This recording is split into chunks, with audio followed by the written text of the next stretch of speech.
శివుడు సార్వభౌముడు.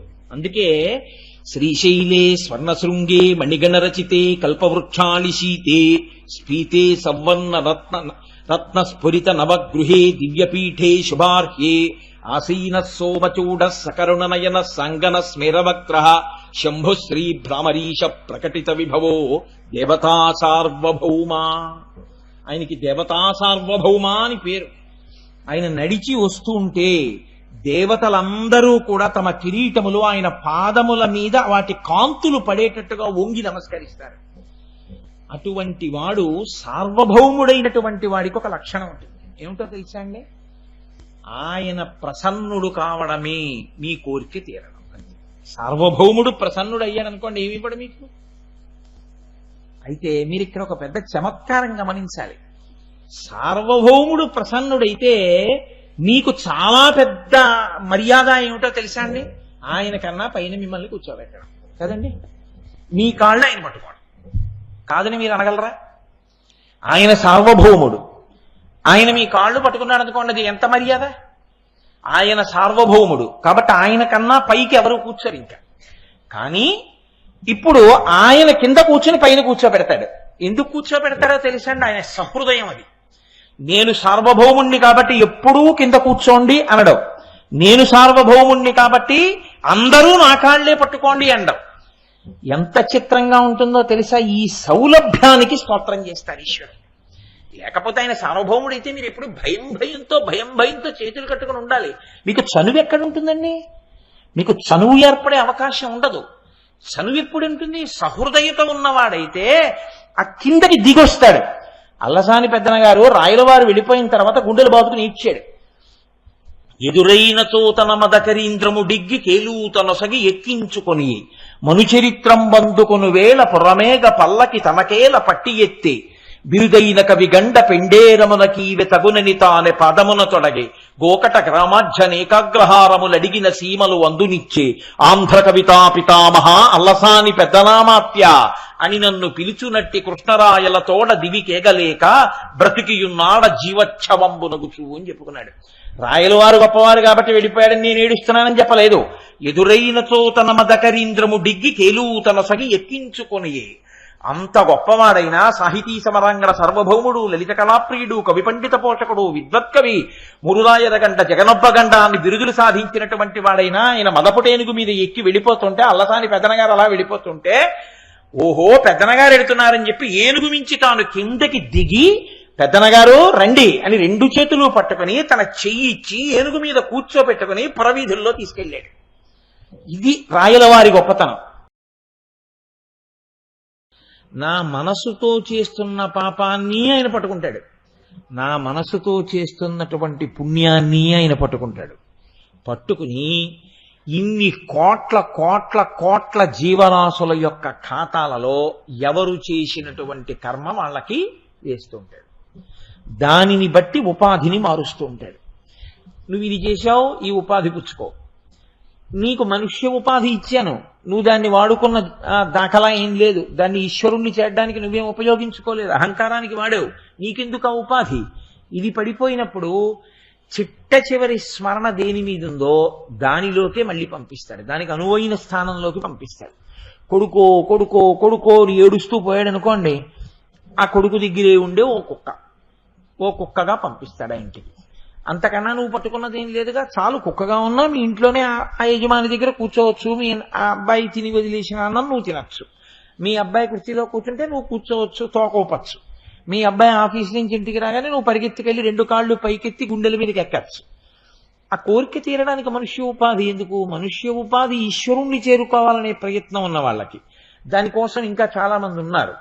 అది నీకు అక్కర్లేదు. నీకు మనుష్య ఉపాధి ఇస్తే నువ్వు ఇంకొకలా వాడుకున్నావు, ఆఖరి స్మరణ దాని మీదేగా ఉండిపోయింది. అందుకు నీకు దానికి అనువైన ఉపాధిని ఇస్తాడు అని దానికి అనువైన ఉపాధిని ఇస్తాడు. ఈ స్మరణ ఆఖరణ దేని మీద ఉండిపోయిందో చూడగలిగినటువంటి ప్రజ్ఞ ఉన్నవాడు ఈశ్వరుడు వినా వేరొకరుండరు. కట్టుకున్న భార్యకి, కడుపున పుట్టిన బిడ్డలకి కూడా తెలియదు దేని మీద మనసు నిలబడి వెళ్ళిపోతున్నాడో. మనసు ఎవరి మీద నిలబడి బయటికి వెళ్ళిపోతోందో పంచేంద్రియ శక్తుల్ని పట్టుకుని ఎవ్వరికీ తెలియదు. అందుకే ధూర్జటి గుండెలు బాదుకుని ఏడ్చాడు కాళహస్తీశ్వరుడి దగ్గరికి వెళ్ళి. ఆయన పట్టుకున్నాడు శాస్త్ర రహస్యాన్ని. పట్టుకోలేడు మహానుభావుడైన. దంతంబుల్ పడనప్పుడే తనువుయం దారూఢియున్నప్పుడే కాంతాసంఘము రోయనప్పుడే జరాక్రాంతంబు కానప్పుడే వింతల్ మేన చెరించునప్పుడే కురుల్ వెల్వెల్ల కానప్పుడే చింతింపన్వలమీ పదాంబుజములం శ్రీకాళహస్తీశ్వర అన్నాడు. ఒంట్లో ఓపికన్నన్నాళ్ళు నువ్వు ఇంకో దాన్ని పట్టుకుని ఓపిక తగ్గిపోయిన తర్వాత ఈశ్వరుణ్ణి పట్టుకుంటానంటే నీ మనస్సుకి అధ్యవసాయం ఇది. దానికి అలవాటు అయిపోయింది పట్టుకోవడం ఇంకో విషయాన్ని. ఇప్పుడు అది వృద్ధాప్యంలో పట్టుకుంటుందని నువ్వు అనుకుంటున్నావా? చాలా కష్టం. ఎవరో అదృష్టవంతులు అయితే అలా మారచ్చు. అంత్యమునందు అసలు నిలబడదు. ఆఖరణ అది వెళ్ళి వెళ్ళి వెళ్ళి వెళ్ళి మనస్సు దేని మీద బాగా అలవాటు పడిపోయిందో వాళ్ళ కోసమే వెంపర్లాడుతుంది. రాదు మళ్ళీ మనుష్య జన్మ, ఇవ్వడు ఈశ్వరుడు. అందుకే ఒక్క మనుష్య జన్మ దగ్గరికి వచ్చేటప్పటికొచ్చే పెద్ద పీచి ఏమిటో తెలుసా అండి? పునర్జన్మయందు ఈశ్వరునకు స్వాతంత్ర్యము లేదు. ఆయన వదిలిపెట్టేశాడు అక్కడ. నేను పుచ్చుకోను, గమనించి ప్రభుత్వాన్ని నడుపుతాను. నీకు మనుష్య శరీరం ఇచ్చాను, బుద్ధినిచ్చాను. నువ్వు దేన్ని ఎప్పుడూ పట్టుకుంటావో అదే నీకు చివర కూడా కనపడుతుంది. అంతా బాగున్నప్పుడు ఈశ్వరుణ్ణి స్మరించడం కాదండి. అకస్మాత్తుగా నీకేదో ఉపద్రవం జరిగింది, అప్పుడు కూడా నువ్వు ఈశ్వరుణ్ణే స్మరించగలవా? అందుకు అలవాటు పడితే ప్రాణోత్క్రమణ సమయమునందు కూడా నీ బాధ ఈశ్వరుడికే చెప్తూ ఆయన మీద నిలబెడతావు. అందుకే అంత తేలికేం కాదు. ధృతి తప్పిన తరి అంటారు పోతన గారు. స్పృహ పోతుంటే మనసుని ఎక్కడ నిలబెడతావురా? అలవాటు లేదుగా నీకు. వెళ్ళి ఎక్కడో నిలబడుతుంది, భార్య మీదో బిడ్డల మీదో.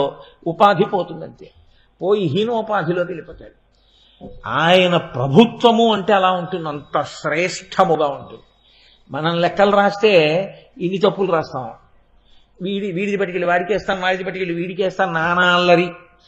ఆ ప్రావిడెంట్ ఫండ్ అకౌంట్ అన్నది చూడండి, ఎంతమంది ఇన్ని రకాల బాధలు పడిపోతుంటారో.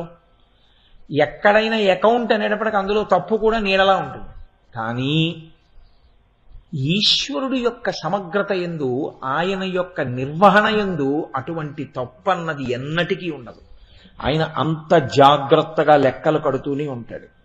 ఆయన ప్రభుత్వము అన్న మాటకు అర్థం ఏమిటో తెలుసా అండి? ప్రభుత్వము అంటే అధికారము. ఆయన అధికారము ఎలా ఉంటుందంటే సృష్టియందు స్థితియందు లయయందు ఆయనే, వినా వేరొకడు ఉండడు. అందుకే శివుని యొక్క వైభవాన్ని చెప్పడం నటరాజతత్వం చెప్తుంది. ఆ నటరాజుగా ఉన్నప్పుడు ఆయన నాట్యం చేస్తుంటే అలా చూస్తూ సంతోషపడిపోయే వాళ్ళు వ్యాఘ్రపాదుడు, పతంజలి. అందుకే ఇప్పటికీ మీకు వ్యాఘ్రపాదుణ్ణి, పతంజలిని, భృంగిని చూడాలి అంటే ఒకే ఒక్క చోట చూడడానికి అవకాశం ఉంది. కాంచీ పట్టణంలో కాంచీపురం వెడితే ఏకాంబరేశ్వరుడని మామిడి చెట్టు ఉంది. 4 వేదములు మామిడి చెట్టుగా వచ్చాయి. ఆ మామిడి చెట్టు కింద పార్వతీ పరమేశ్వరులు కూర్చుని ఉంటారు. అమ్మవారు పరమశివుడి వంక తిరిగి ఉంటుంది. పరమశివుడు అమ్మవారి వంక తిరిగి ఉండకుండా ఇలా మన వంక ఎవరు చూడ్డానికి వస్తారో వాళ్ళందరికీ నా ఆశీర్వచనం ఉంటుందని చూపిస్తుంటాడు. శివకేశవుల మధ్య అభేదం అంటే గొప్పతనం ఏమిటో తెలుసా అండి? ఆ స్థితిలో అక్కడ కంచిలో చూసేవాళ్ళు ఎవరో తెలుసా? పార్వతీ పరమేశ్వరుడు, వాళ్ళ మధ్యలో సుబ్రహ్మణ్యుడు. అమ్మవారి అన్నగారు నారాయణుడు మాత్రం ఎప్పుడూ వాళ్ళకి దూరంగా ఉండడం. ఇలా మీరు వంగి ఇలా గోడ మీదకి చూస్తే ఎదురుగుండా శ్రీ మహావిష్ణువు ఉంటారు. అసలు శివకేశవుల మధ్య ఉన్న అన్యోన్యత, ఆ అనుబంధం మీరు మహాభారతం చదివితే మీకు అర్థం అవుతుంది. ఆయన ఇవ్వాలంటే ఈయనకిస్తాడు, ఈయన ఇవ్వాలంటే ఆయనకిస్తాడు. ఒకటే, రెండుగా ఉండి ఎప్పుడూ ఇచ్చిపుచ్చుకుంటూ ఉంటుంది. అసలు ఏ భేదం మీకు కనపడదు వాళ్ళిద్దరి మధ్య. ఒకటి రెండుగా, ఒక ప్రమిదలో 2 ఒత్తుల్లా వెలుగుతుంటారు వాళ్ళిద్దరు. రెండుగా ఉన్న ఒక్క జ్యోతిది కనుక అక్కడ కనపడతారు వ్యాఘ్రపాదుడు, పతంజలి. ఆ కాంచీపురంలో ఏకాంబరేశ్వరుడి దేవాలయం నుంచి బయటకు వస్తే స్వామివారి పల్లకి అక్కడికి వచ్చి నిలబడుతుంది. అక్కడ కనపడతాడు భృంగి, 3 కాళ్లతో ఉంటాడు. భృంగీచ్ఛా నటనోత్కట కరిమద గ్రాహీ స్ఫురన్మాధవా హ్లాదో నాదయుతో మహాసితవపు పంచేషు నాచాధృత అంటారు శంకర భగవత్పాదులు శివానందలహరిలో.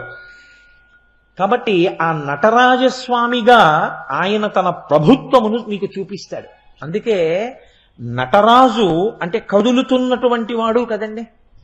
ఇది అసలు శివతత్వానికే భిన్నం నటరాజు. ఎందుకని? శివుడంటే ఎవరు? తనలో తాను రమించేవాడు. తనలో తాను రమించేవాడు కదలడు, కూర్చుంటాడు కదండి.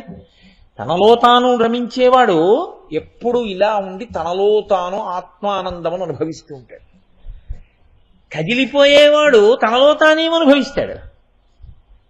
అలా ఉండవలసిన వాడు నటరాజుగా ఉంటాడు, కదిలిపోతుంటాడు చిదంబరంలో. ఎవరు పరిపాలన చేస్తుంటాడో వాడు కళ్ళు మూసుకుని తనలో తాను అనుభవిస్తే పరిపాలన ఎలా చేస్తాడు? ఎవరు లోకమును పరిపాలిస్తాడో ఆ విష్ణువు రంగనాథుడిగా పడుకుని ఉంటాడు. ఏమిటా తత్వం? తనలో తాను అనుభవించవలసిన వాడు నటరాజుగా నాట్యం చేస్తుంటాడు, పరిపాలన చేయవలసిన వాడు రంగనాథుడిగా పడుకుని ఉంటాడు. ఆ తత్వాన్ని మీరు పరిశీలనం చేస్తే మీకు ఆ శివకేశవుల వైభవం ఏమిటో అర్థమవుతుంది. ఈ కంటితో చూసి పరిపాలించాడు రంగనాథుడు. ఈ కన్ను మూసి లోపల మీ లోపలితనాన్ని కూడా పరిశీలిస్తూ పడుకుని ఉంటాడు. ఆయన పరిపాలన అలా ఉంటుంది. ఈయన నటరాజుగా ఉంటాడు. ఏమిటో తెలుసా అండి ఆ నాట్యం?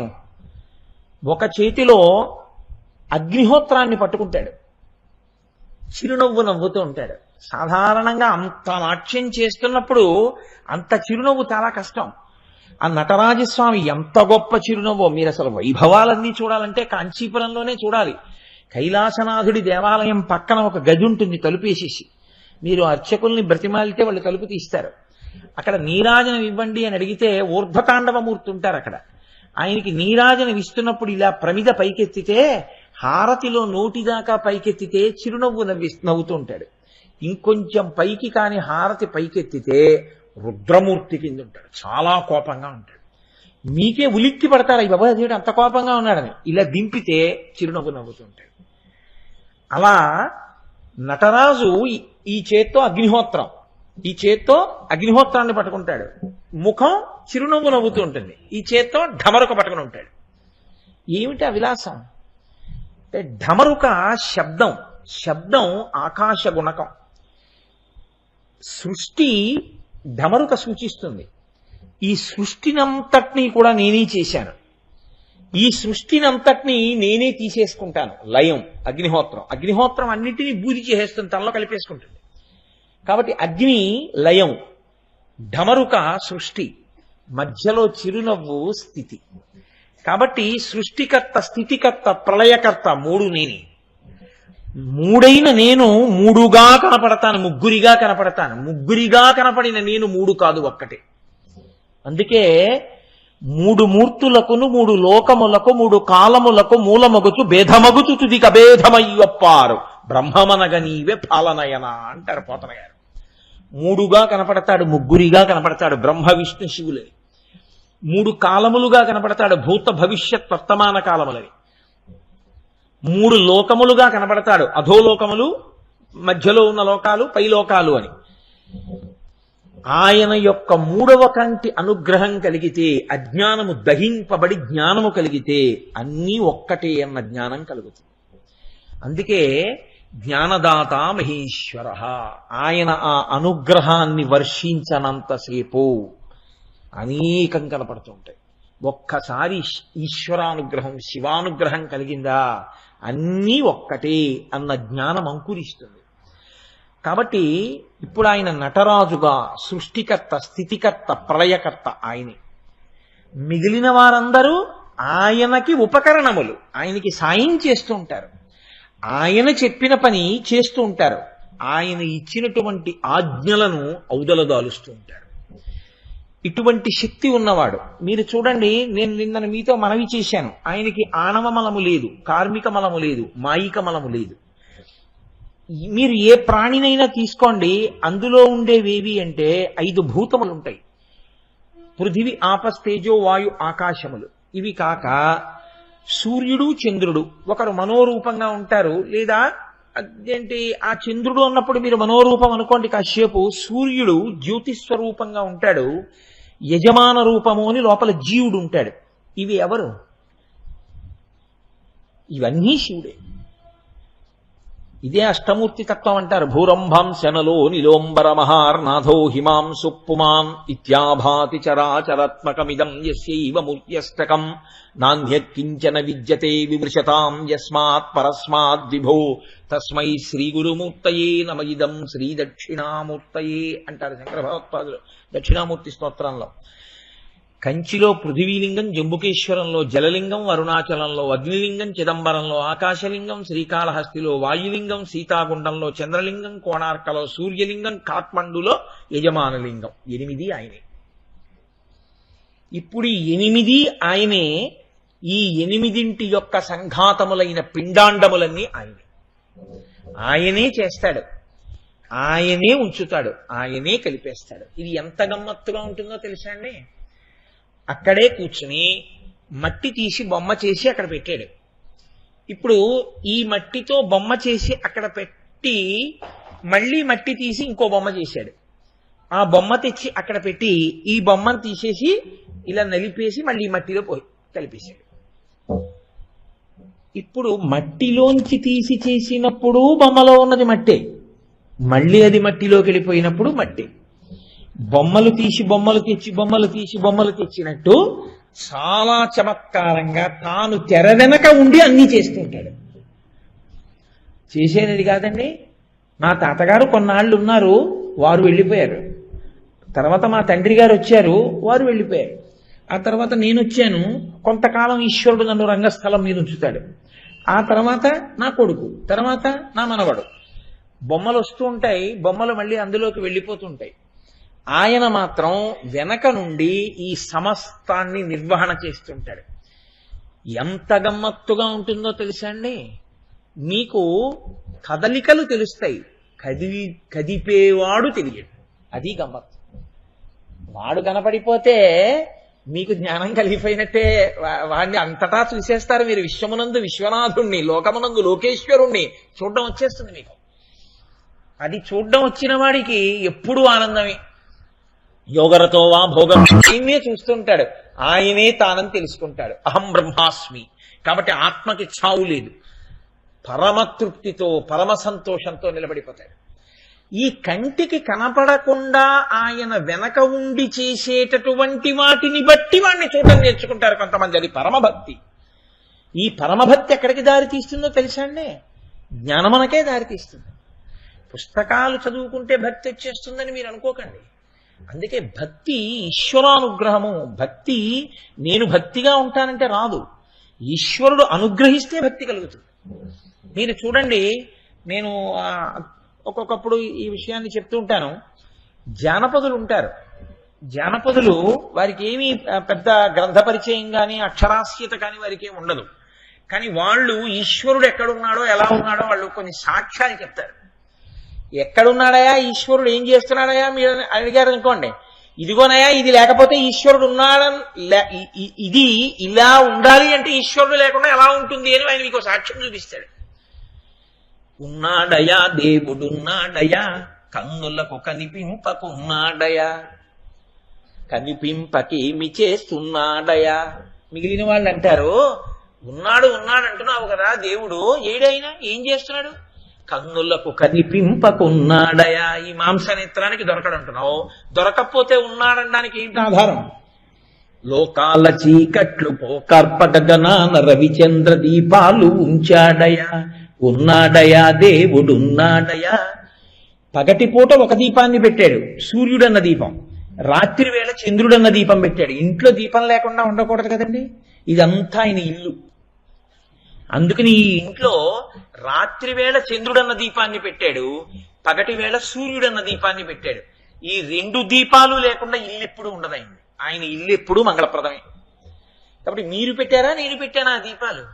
ఈ 2 దీపాలు పెట్టి కొడిగట్టిపోకుండా వాటిని అలా చేతులు పట్టి అవి చక్కగా ప్రకాశించేటట్టు చేస్తున్నవాడు ఈశ్వరుడే.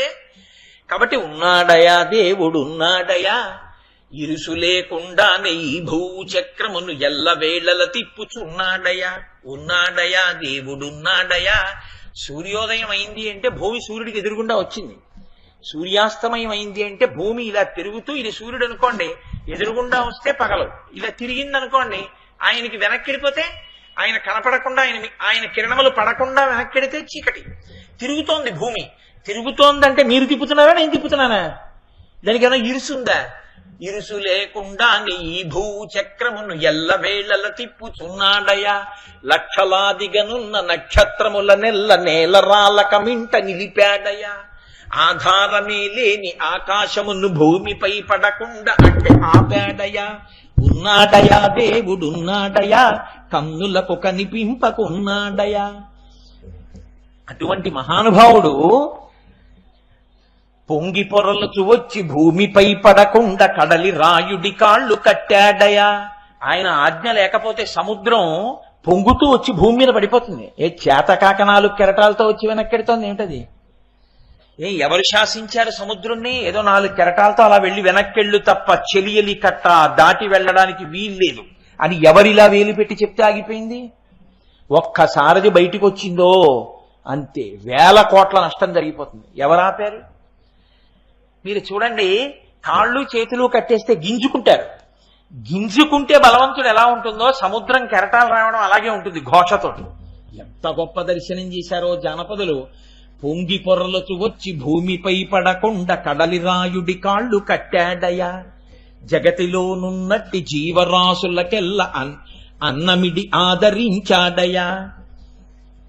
తెర వెనక తానుండి తెర ముందు మన నుంచి తైతక్కలాడించుచున్నాడయా. ఇన్ని పనులున్నవాడెన్నటికో కనిపించునన్న మాట నమ్మకున్నారయ్యా. ఏమంటే కోటేశ్వరారు మీరు కనపట్టలేదేమిటి ఈ మధ్య అన్నారనుకోండి, ఏదో ఈ మధ్య చాలా పని ఒత్తిడిగా ఉంటుంది, అబ్బోహో పొద్దున్న అయ్యేటప్పటికి ఇంట్లో ఏదో అనుష్ఠానం వచ్చేవాళ్ళు వెళ్ళేవాళ్ళు, మధ్యలో ఆఫీసు, సాయంకాలం అయ్యేటప్పటికి మళ్ళీ ఉపన్యాసాలు, ఎక్కడికి వస్తాను, ఎక్కడికి రావట్లేదంటాను. చాలా పనులుంటే ఇంకోళ్ళకి కనపడడం కష్టం. ఏ పని లేదనుకోండి, అవతల వాడికి పనున్నా వెళ్ళేవాడు తలుపు కొడతాం కదా. కాబట్టి ఇన్ని పనులున్నవాడెన్నటికో కనిపించునన్న మాట నమ్మకున్నారయ్యా. ఇన్ని పనులున్నవాడు ఎలా కనపడతాడు? ఆయన పనులు ఆయన చేసుకుంటూ ఉంటాడు, లేకపోతే అన్నమేది జీవకోటికంతటికి. కాబట్టి మహానుభావుడయా, జీతబత్యము లేక గాలిలో సురుటీలు మన కొరకు తిప్పుచూ ఉన్నాడయా. గాలిని అలా కదుపుతున్నాడయా. ఇలా తోస్తుంటే ఆ గాలి అంతటా ప్రసరించి ఊపిరి అందుతోంది. సురుటీలు తిప్పుతున్నాడు. అలా తిప్పినందుకు మీరు నేనేమైనా జీతం ఇచ్చానేట ఆయనకి? గుళ్ళోకి ఇచ్చే అరటిపళ్ళు అని ఉంటాయి, ఇంతంత అరటిపళ్ళు, అవి పెట్టడం తప్ప ఈశ్వరుడు చెప్పడన్నా మనం తింటే అరటిపండు కూడా మనం పెట్టాం. కాబట్టి అటువంటి వాడు ఈశ్వరుడు. ఆయన ప్రభుత్వం అంటే అలా ఉంటుంది. ఆయన శ్రేష్ఠుడు, ఆయన నిర్వహిస్తాడు. అందుకే ఆయన దేవతా సార్వభౌమ. అందుకే ఈశ్వరతత్వాన్ని ఎక్కడ చెప్పినా ఒక మాట చెప్తాడు. మిగిలిన దేవతల యొక్క కిరీటములలో పొదగబడినటువంటి మణుల యొక్క కాంతుల చేత ఆయన పాదములకు నీరాజనములు ఇవ్వబడుతుంటాయి. అంటే ఆయన నడిచి వస్తుంటే వీళ్ళందరూ సభలోని వాళ్ళు ఎంత వంగుతారంటే వాళ్ళ కిరీటములో ఆయన పాదములకు తగలకుండా ఆయన ముందు నడిచేటటువంటి పారిషదులు తప్పుకోండి తప్పుకోండి తప్పుకోండి అంటుంటారు. అయినా సరే ఆయన పాదములకు నమస్కరిద్దామని కిరీటాలు ఇలా ఉంచేస్తారు ఆయన పాదముల దగ్గర. ఉంచితే ఆయన మధ్యలో ఇలా నడుస్తూ ఉంటారు. ఆ పక్కలకి కిరీటాలు భూమికి తగిలేటట్టు వంగుతారు. వాటి కాంతులు ఆయన పాదముల మీద పడుతుండగా ఆయన నడుస్తూ ఉంటాడు. అలా నడిచేవాడెవడో వాణ్ణి సార్వభౌముడు అని పిలుస్తాడు. శివుడు సార్వభౌముడు. అందుకే శ్రీశైలే స్వర్ణశృంగే మణిగణరచితే కల్పవృక్షాళి శీతే స్ఫీతే సవర్ణ రత్న స్ఫురిత నవగృహే దివ్యపీఠే శుభార్హ్యే ఆసీన సోమచూడ సకరుణనయన సంగన స్మేరవక్ర శంభుశ్రీ భ్రామరీశ ప్రకటిత విభవో దేవతా సార్వభౌమ. ఆయనకి దేవతా సార్వభౌమ అని పేరు. ఆయన నడిచి వస్తుంటే దేవతలందరూ కూడా తమ కిరీటములు ఆయన పాదముల మీద వాటి కాంతులు పడేటట్టుగా వంగి నమస్కరిస్తారు. అటువంటి వాడు సార్వభౌముడైనటువంటి వాడికి ఒక లక్షణం ఉంటుంది. ఏమిటో తెలుసా అండి? ఆయన ప్రసన్నుడు కావడమే మీ కోరిక తీరడం. సార్వభౌముడు ప్రసన్నుడు అయ్యాడనుకోండి, ఏమి ఇవ్వడు మీకు. అయితే మీరు ఇక్కడ ఒక పెద్ద చమత్కారం గమనించాలి. సార్వభౌముడు ప్రసన్నుడైతే మీకు చాలా పెద్ద మర్యాద ఏమిటో తెలుసా అండి? ఆయన కన్నా పైన మిమ్మల్ని కూర్చోబెట్టడం కదండి. మీ కాళ్ళు ఆయన పట్టుకోవడం కాదని మీరు అనగలరా? ఆయన సార్వభౌముడు, ఆయన మీ కాళ్ళు పట్టుకున్నాడు అనుకోండి, అది ఎంత మర్యాద. ఆయన సార్వభౌముడు కాబట్టి ఆయన కన్నా పైకి ఎవరు కూర్చోరు ఇంకా. కానీ ఇప్పుడు ఆయన కింద కూర్చొని పైన కూర్చోబెడతాడు. ఎందుకు కూర్చోబెడతాడో తెలుసండి, ఆయన సహృదయం అది. నేను సార్వభౌముణ్ణి కాబట్టి ఎప్పుడూ కింద కూర్చోండి అనడం, నేను సార్వభౌముణ్ణి కాబట్టి అందరూ నా కాళ్లే పట్టుకోండి అనడం. ఎంత చిత్రంగా ఉంటుందో తెలుసా? ఈ సౌలభ్యానికి స్తోత్రం చేస్తారు ఈశ్వరుడు. లేకపోతే ఆయన సార్వభౌముడైతే మీరు ఎప్పుడు భయంతో చేతులు కట్టుకుని ఉండాలి. మీకు చనువు ఎక్కడ ఉంటుందండి? మీకు చనువు ఏర్పడే అవకాశం ఉండదు. చనువు ఎప్పుడు ఉంటుంది? సహృదయత ఉన్నవాడైతే ఆ కిందకి దిగొస్తాడు. అల్లసాని పెద్దన గారు రాయలవారు వెళ్ళిపోయిన తర్వాత గుండెలు బాదుకుని ఇచ్చాడు. ఎదురైనతో తన మదకరీంద్రము డిగ్గి కేలూతనొసగి ఎక్కించుకొని మనుచరిత్రం బందుకొను వేళ పురమేగ పల్లకి తనకేల పట్టి ఎత్తే బిరుదైన కవి గండ పెండేరమునకీవె తగునని తానే పదమున తొడగే గోకట గ్రామాధ్యనేకాగ్రహారములడిగిన సీమలు అందునిచ్చే ఆంధ్ర కవితా పితామహ అల్లసాని పెద్దనామాత్య అని నన్ను పిలుచునట్టి కృష్ణరాయల తోడ దివికేగలేక బ్రతికియున్నాడ జీవచ్ఛవంబునగుచు అని చెప్పుకున్నాడు. రాయలవారు గొప్పవారు కాబట్టి వెళ్ళిపోయాడని నేను ఏడుస్తున్నానని చెప్పలేదు. ఎదురైనతో తన మదకరీంద్రము డిగ్గి కేలూతనొసగి ఎక్కించుకొని అంత గొప్పవాడైనా సాహితీ సమరాంగణ సార్వభౌముడు, లలిత కళాప్రియుడు, కవి పండిత పోషకుడు, విద్వత్కవి, మురురాయదగండ, జగనొబ్బగండ అని బిరుదులు సాధించినటువంటి వాడైనా ఆయన మదపుటేనుగు మీద ఎక్కి వెళ్ళిపోతుంటే, అల్లసాని పెద్దనగారు అలా వెళ్ళిపోతుంటే, ఓహో పెద్దనగారు ఎడుతున్నారని చెప్పి ఏనుగు మించి తాను కిందకి దిగి పెద్దనగారు రండి అని రెండు చేతులు పట్టుకుని తన చెయ్యి ఇచ్చి ఏనుగు మీద కూర్చోబెట్టుకుని పురవీధుల్లో తీసుకెళ్ళాడు. ఇది రాయలవారి గొప్పతనం. నా దగ్గర 4 గ్రామాలు పుచ్చుకుని పద్యాలు చెప్తేనే సంతోషించి ఇచ్చేటటువంటి ధనాన్ని పుచ్చుకుని బతికే బ్రాహ్మణుడు ఈయనకి నేను గౌరవం ఏమిటి అనలేదు. పైగా మనుచరిత్ర అంకితం అందుకొని వేళ పురమేగ పల్లకి తనకేల పట్టి ఎత్తే మనుచరిత్ర రాయలవారికి అంకితం ఇచ్చాడు ఆయన. శ్రీవక్షోజకులంగనాభ మెదపై జన్నొందలంబోదరాదేవింత్ర కమలా సమీపమున ప్రీతి నిలిపినాడో జనంగ వందారు తనందనాది నిజభక్త శ్రేణి కిందోతురా జీవక్షుండు కృతార్థు చేయి శుభదృష్టిని కృష్ణరాయాదిపున్నట్టు ప్రారంభం చేశాడు ఆయన మనుచరిత్ర. ఆ మనుచరిత్రని అంకితం ఇస్తే బిరుదైన కవివయ నీ పల్లకి నేనే మొయ్యాలని రాయలవారే మోశారు ఆ పల్లకిని. పైగా బిరుదైన కవి గండ పిండేరమునకి వెతగునని తానే పాదమున తొడగే. గండ పిండేరం వేసేటప్పుడు పాదానికి కదండి వేస్తారు, వంగాలి, అవతల వారి పాదం పట్టుకుని గండ పిండేరం వెయ్యాలి.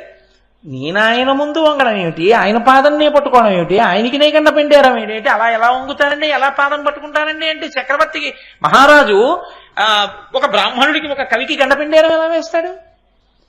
అంత గొప్పవాడైనా రాయలవారు తన గొప్పతనం కన్నా పెద్దనగారి గొప్పతనాన్ని చూసి నేను పరిపాలించిన సామ్రాజ్యం కాలగర్భంలో కలిసిపోతుంది, నేనంటూ మిగిలితే వెంకటాచలంలో వెంకటేశ్వర స్వామి వారి యొక్క అంతరాలయంలో నా భార్యలతో నేను పెట్టుకున్న విగ్రహాలే మిగులుతాయి తప్ప నా ఫోటోలు ఎక్కడా ఉండవు. ఇంకా నేను పరిపాలించే సామ్రాజ్యం అంతా కాలగర్భంలో కలిసిపోతుంది.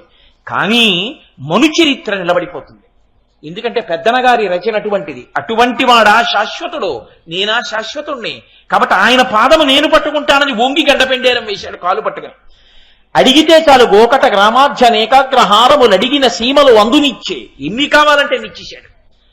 అటువంటి రాయలతో నేను కూడా వెళ్ళిపోకుండా స్వర్గానికి జీవచ్ఛవంలా బతికున్నానని ఏడిచాడు అల్లసాని పెద్దనగారు. ప్రభువు గొప్పతనం ఎక్కడుంటుందంటే పరిపాలన యందు మాత్రమే కాదు. పరిపాలన అన్న మాట మీరు చెప్పుకుంటూ పెడితే రాజుగారికి అవి ఉన్నాయి, రాజుగారికి ఇవి ఉన్నాయి అంటూ చెప్పుకుంటూ పెడితే దానికి అంతే ఉండదు. సార్వభౌముడన్నాక అన్నీ ఉంటాయి. కానీ ఉండవలసిన లక్షణం ఏమిటో తెలుసా అండి? ఈ అందుబాటు, ఈ లొంగుబాటు. ఇప్పుడు ఆయనొచ్చి పాదం పట్టుకుంటే అది ఎంత గొప్ప విశేషం. ఆయనే భక్తులకు అంతగా లొంగిపోయాడు, భక్తులకి వశుడైపోయాడు. ఎంత వశుడైపోయాడో తెలుసా అండి? ఆయన ప్రసన్న హృదయం అది. ఆయన అంతటి పరిపాలకుడై, అంతటి నటరాజై, అంతటి జగన్ నిర్మాణ దక్షుడై, సృష్టికర్తయై, స్థితికర్తయై, ప్రళయకర్తయై, తనకొక ఎంగిలి మాంసం ముక్క పెట్టిన వాడి భక్తికి ప్రీతి చెంది దాని భూమి మీదుండి పక్కనున్న కొండ మీద కన్నప్పని కూర్చోబెట్టాడు శ్రీకాళహస్తిలో. సార్వభౌముడా పైన కూర్చోవలసింది, ఒక బోయవాడు, ఒక కిరాతుడా పైన కూర్చోవలసింది. ఇది కదా శంకరాచార్యులు వారు చూసి గుండెలు బాధేసుకున్నారు. మార్గావర్తిత పాదుకా పశుపతే రంగస్య కూర్చాయతే గండూషాంబు నిషేచనం పురరిపోర్ దివ్యాభిషేకాయతే కించిద్వక్షిత మాంసశేష కబలం నవ్యోపహారాయతే భక్తి కిం నకరోత్యహో వనచరో భక్త్యావతంసాయకే. ఒక ఎంగిలి మాంసం మొక్కకి నోట్లో పట్టుకొచ్చి ఉమిషినటువంటి నీళ్లకి అభిషేకంగాను స్వీకరించి చెప్పుతో నిర్మాల్యం తీస్తే కూర్చెతో తీసినట్టుగా ఫలితాన్ని వేసి అనుగ్రహించవా? ఏమీ తెలియనటువంటి వాడు ప్రేమతో చేసినా సరే ఈశ్వరుడు ఎంత లొంగిపోతాడో చూపించాడు అందులో ఆయన. ఇది లేదు అనుకోండి, ఆయన పరిపాలకుడు అయితే మీకు వచ్చేది ఏమీ లేదు అని మీరు గుర్తుపెట్టుకోవాలి. ఆయన సార్వభౌముడు, ఆయన పరిపాలకుడు, ఆయన మహారాజు, ఎంతో సంపాదించాడు. బంగారు కణికల మధ్య బతికాడు, హంసతూలికా తల్పాల మీద పడుకున్నాడు, రాజనాల బియ్యంతో అన్నం తిన్నాడు. మీకేమైనా ఒరిగిందా? మీరెప్పుడు ఆయన్ని చూడలేదు. ఆయన బయటికి రాడు. కారే రాజులు రాజ్యములు గెలువరే గర్వోన్నతిం పొందరే వారేరీ సిరి మూట కట్టుకొని పోవంజాలిరే భూమిపై పేరైనం కలదే శిబి ప్రముఖులను ప్రీతిని యశక్కాములై ఈరే కోర్కెలు వరలంతలపరే ఈ కాలమున్ భార్గవ అంటారు పోతన గారు భాగవతంలో. ఎంతమంది రాజులు వచ్చారో ఎంతమంది వెళ్ళిపోయారో, ఎవరు భూమి మీద శాశ్వతంగా ఉండిపోయారు, ఎవరి పేరు ఉండిపోయింది. అది కాదు, ఆయన మహేశ్వరుడైతే మీకొచ్చే గొప్ప ఏమిటో మీరు చూసుకోవాలి. అప్పుడు మీకు భక్తి పాదుకుంటుంది. జగన్ ఆయన్ని స్తోత్రం చేసి ఆయన సార్వభౌముడండి, ఆయన సృష్టికర్త అండి, ఆయన స్థితికర్త అండి, ఆయన ప్రళయకర్త అండి, ఆయన తమీశ్వరానాం పరమం మహేశ్వరం తం దేవతానాం పరమంచ దైవతం, ఆయన దైవములకు దైవము దేవతలకు అధిపతి, ఆయన ఈశ్వరులకు ఈశ్వరుడు అని నేను ఓహో చెప్పేశాను అనుకోండి అరగంట. వాట్ ఇఫ్ అని మీరు అడిగారు అనుకోండి, అయితే ఏమిటి? కాదు, ఎంతటి సార్వభౌముడో అంతటి సహృదయుడు. నీవు ఎన్ని పాపములు చేసి ఉన్నావన్నది కాదు, ఇన్ని పాపములు నా వద్ద ఉన్నాయి అని తెలుసుకుని ఆయన దగ్గర నువ్వు పడిపోవడం నీకు ఇప్పుడైనా అలవాటైతే, ఎంత పెద్ద దూది కొండైతే మాత్రం ఏమంటే కాల్చడానికి నిప్పు రవ్వ చాలదా? ఒక్కసారి మీరు త్రికరణ శుద్ధిగా ఆయన ముందు పడిపోతే చాలు, మీ పాపములు కాల్చడానికి ఆయన ఉదారుడై సిద్ధంగా ఉన్నాడు. కాదు, నిత్తి మీద పెట్టుకోవడానికి సిద్ధంగా ఉన్నాడు. శంకరాచార్యులు వారు శివానంద లహరిలో దెప్పి పొడిచారు. సరే, ఇప్పుడు మళ్ళీ నేను శివానంద లహరిలోకి వెళితే అవన్నీ బయటికి వచ్చే పనులా? కాబట్టి పరమశివుడు అంటే ఎంతటి పరిపాలకుడో, ఎంతటి ప్రభుత్వం ఉన్నవాడో, ఎంత శ్రేష్టమైన పరిపాలకుడో అంతటి ఉదారుడు. ఈ ఔదార్యాన్ని అందుకోగలిగిన జన్మ ఏదో తెలుసా అండి? మనుష్య జన్మ ఒక్కటే. ఎందుకో తెలుసా? మిగిలిన ప్రాణులున్నాయి, వాటికి నేను శివాస్తోత్ర శతనామ స్తోత్ర వ్యాఖ్యానం చేస్తే మాత్రం తెలుసుకునేటటువంటి భాగ్యం ఉందా? అర్థం చేసుకుని వచ్చి నమస్కరించగలిగినటువంటి యోగ్యత ఉందా ఉపాధికి? రెండూ లేవు. శివ శివ అనలేవు అవి.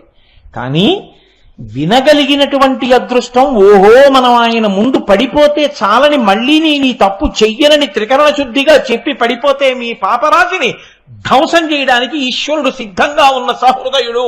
ఆయన పరిపాలనకున్న గొప్పతనం అదిని మీరు తెలుసుకోగలిగారనుకోండి, ఉత్తర క్షణంలో మహేశ్వర నామాన్ని వినడం వల్ల మీకు ప్రయోజనం కలుగుతుంది. అది మీకు అవగతం కానప్పుడు ఆయన మహేశ్వరుడైతే మీకేం కలిసి వచ్చింది నాకు చెప్పండి? మీకు కలిసి వచ్చేది ఏం లేదు. మీరు పరమభక్తితో అడిగితే వాణ్ణి అడుగుతాను. నేను అడుక్కుంటే ప్రతి వాళ్ళ ముందు నేను అడుక్కోవలసిన అవసరం నాకు లేదు. ఎవడు సార్వభౌముడో వాడి ముందు అడుక్కుంటాను. పెడితే వాడు పెట్టాలి, నాకు అడుగు నిండాలి. ఇస్తే వాడివ్వాలి ఏది ఇచ్చినా అని మీరు వాడి ముందు నిలబడ్డం మీకు అలవాటైందనుకోండి, వాడు ఏమివ్వడని మీరు అనుకుంటున్నారు? అప్పుడు ఆయన యొక్క ప్రభుత్వానికి అర్థం ఉంది కదండి. ఆయనకి ప్రభుత్వము అన్న మాటకు అర్థం ఎప్పుడు? నేను దీనుణ్ణి అని మీరు వెళ్ళి నిలబడితే ఇవ్వకుండా ఆయన దాచుకున్నాడు అనుకోండి, ఇప్పుడు ఆయన సహృదయత ఎక్కడుంది? శంకరాచార్యులు వారు ఇదే మాట అంటారు అమ్మవారితో. అమ్మా నీకు అదృష్టం కలిసి వచ్చిందమ్మా అన్నారు. ఏమిటి శంకరా అన్నారు ఆవిడ. అమ్మా ఎవరినన్నా రక్షిద్దామని నువ్వు చూస్తున్నావు, ఎందుకని? ఆనమ్రేషు జనేషు పూర్ణ కరుణ వైదగ్ధ్యముత్తాలయ మూకశంకరులు అంటారు అందులో మూక పంచజతిలో. నీకెందుకమ్మా, నీ దగ్గర బోలెడంత అనుగ్రహం ఉంది. మీ ఆయనకి ఇద్దామంటే అక్కర్లేదు, ఆయనే సార్వభౌముడు. పోనీ పెద్ద అబ్బాయికి ఇద్దామంటే గణపతి లోకాల నుండి రక్షించేవాడు. సుబ్రహ్మణ్యుడికి ఇద్దామంటే మహాజ్ఞాని. ఇంకా నీకు నీ భర్త గురించి ఆలోచించాలా, పిల్లల గురించి ఆలోచించాలా? ఎవరికిద్దాం మరి మన దగ్గర ఉన్న అనుగ్రహం అంతా? అంటే నేను ఉన్నానమ్మోయ్, ఆనమ్రేషు జనేషు, ఏమీ లేక తప్పులు చేసిన వాడిని ఉన్నాను నేను, ఇదిగో ఇలా నించున్నాను. పూర్ణ కరుణ వైదగ్ధ్యముక్త ఆలయ. ఇప్పుడు నువ్వు ఇంకా పూర్ణ కారుణ్యం నా మీద వర్షించాయి. ఇచ్చేశానన్న తృప్తి నీకు, పుచ్చుకుని దరిద్రం తీరిపోవడానికి నేను కలిశాం కదా, ఇంకేమిటి భాగ్యం నీకు పండిందిలే పంట అన్నాడు. అంటే చమత్కారం, అది స్వతంత్రత.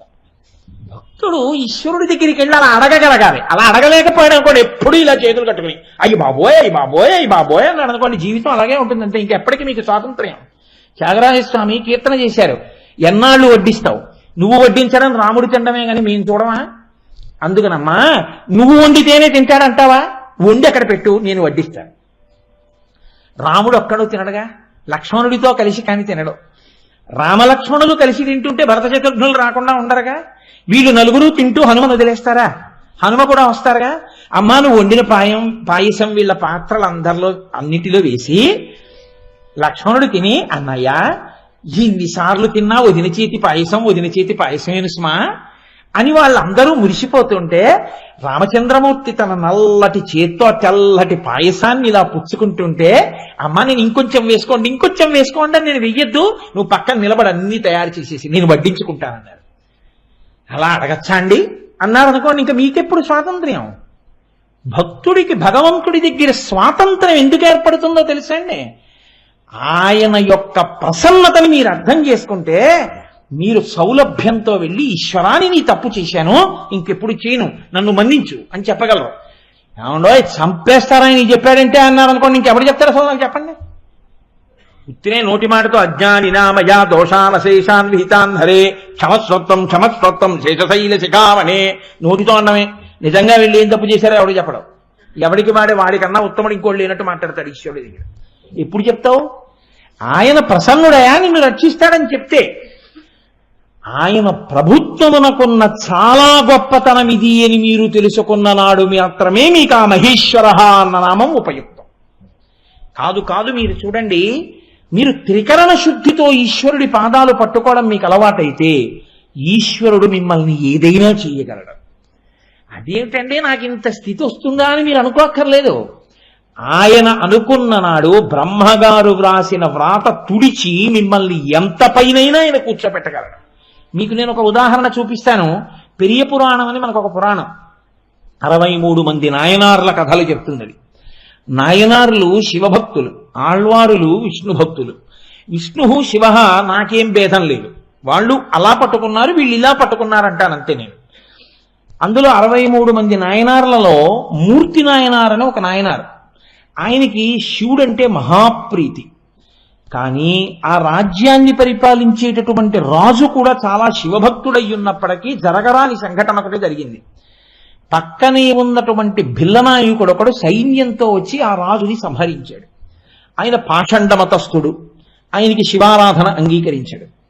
కాబట్టి ఆయన శివలింగాన్ని ఆరాధన చేయనిచ్చేవాడు కాదు. సరికదా, ఈ ఊళ్ళో శివుడికి పూజ చేసేవాళ్ళు ఎవరు అని పేర్లు అడిగి తీసుకున్నాడు. మొట్టమొదటి పేరు మూర్తి నాయనార్ది. ఈయన ఎక్కువగా శివుణ్ణి దేంతో ఆరాధిస్తాడు అని అడిగాడు. చందనపు చెక్కలు తీసుకెళ్లి అరగదీసి చందనాన్ని అలదుతూ ఉంటాడు ఎక్కువగా. ఆయన ఏం చేశాడు, అసలు ఎవ్వరూ ఎక్కడా చందనపు చెక్క అమ్మడానికి వీల్లేదు, కొట్లన్నీ మూసేయండి అన్నాడు. చందనం లేదు. ఈయనకి చందనం ఇవ్వకపోతే ఉండలేడు ఈయన ఈశ్వరుడికి. ఈయన పూజ గదిలోకి వచ్చి కూర్చుని శివలింగాన్ని చూసి ఏడిచాడు, ఈశ్వరా నువ్వు పరిపాలకుడవు, కానీ వీడు నేను పరిపాలకుండా అంటున్నాడు, నీకు చందనం ఇవ్వద్దంటున్నాడు. నీకు చందనం ఇవ్వకుండా నేను ఉండలేను.